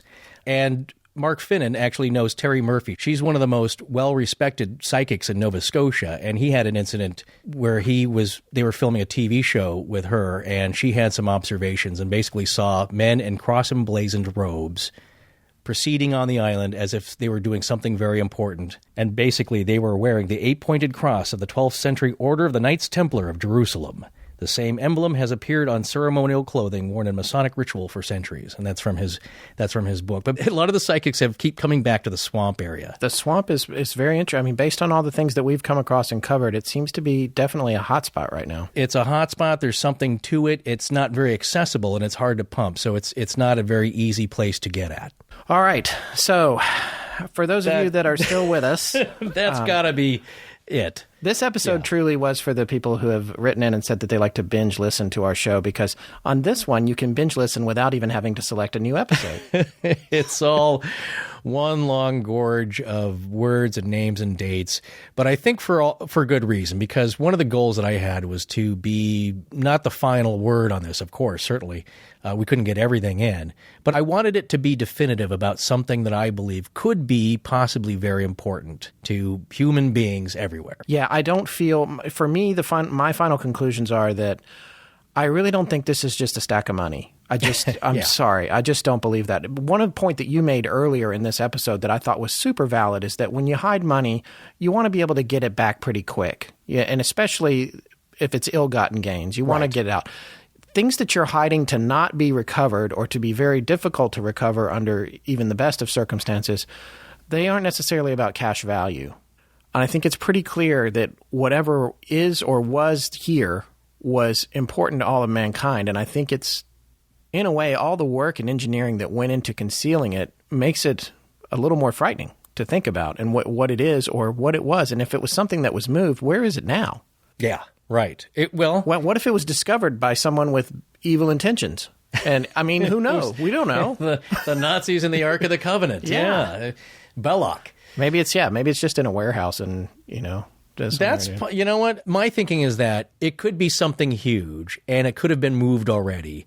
But my general thinking is that this is a puzzle for people to study and learn, as all the designs have pointed to so far. And when you are ready with the answers, the treasure will make itself known. But if you don't have the answers, you get a bulldozer and a pod auger, and you go at it. Because I think so many of the clues have been lost. That may be the only way to it. Well, yeah, and as many times as it's been pumped out, it's a lot of the things that were down there that they hadn't even gotten to yet could have been relocated into any one of the flood tunnels or drains or natural flood tunnels or anywhere. It's things because we've been pumping so much water through there and blowing things up on the beach and pumping it backwards. Stuff has got to be all over the place at this point. I mean, really, if you're going to get to the bottom of it, you'd build a Cofferdam like, I don't know, 2,000 feet around and turn that thing into the Astrodome. you got to turn off the water. Yeah, no, that's one of the keys to it. But I hope that they at least find a bit here that underground in one of the caverns that just says this is important. Yes. And that's what the idea was, I think, originally, is that the pit calls attention to the world that something is here and should be studied and figured out, and for the just initiate to enter into with a pure heart, or at least good intentions, not just Spanish gold, and attain the riches of knowledge. So that's a very highfalutin way to say, to go about. I hope they find something, at least. I think it's time. And then the last thing I'll say is I did mention this to people possibly connected to the show. I kind of put it out there that I think they should try using remote viewing. And that is a whole other topic that we'll do a show on, because it's an interesting process, I will say. But it might allow you to save some time and figure out where exactly you should be looking. All right. Thanks for sticking with us. We'd like to remind you guys that you can get a free audiobook by visiting audible.com/ALP, where you can download and be listening to a book by Sir Francis Bacon in minutes. Yes. Apologies, though, for the slight delay on this posting due to the loss of our studio computer, proving the curse of Oak Island is far-reaching and potentially fatal for electronics.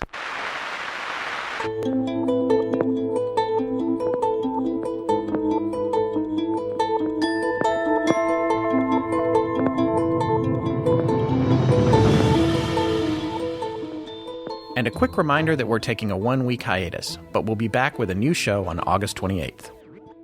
Our theme was composed by Judson Crane and our sound design by Ryan McCullough. Thanks to Jim Creative Design for our logo. Most importantly, we want to thank our listeners. You can find us online at astonishinglegends.com, as well as Facebook, Twitter, Tumblr, and Google+. Copyright Scott Philbrook and Forrest Burgess. Good night.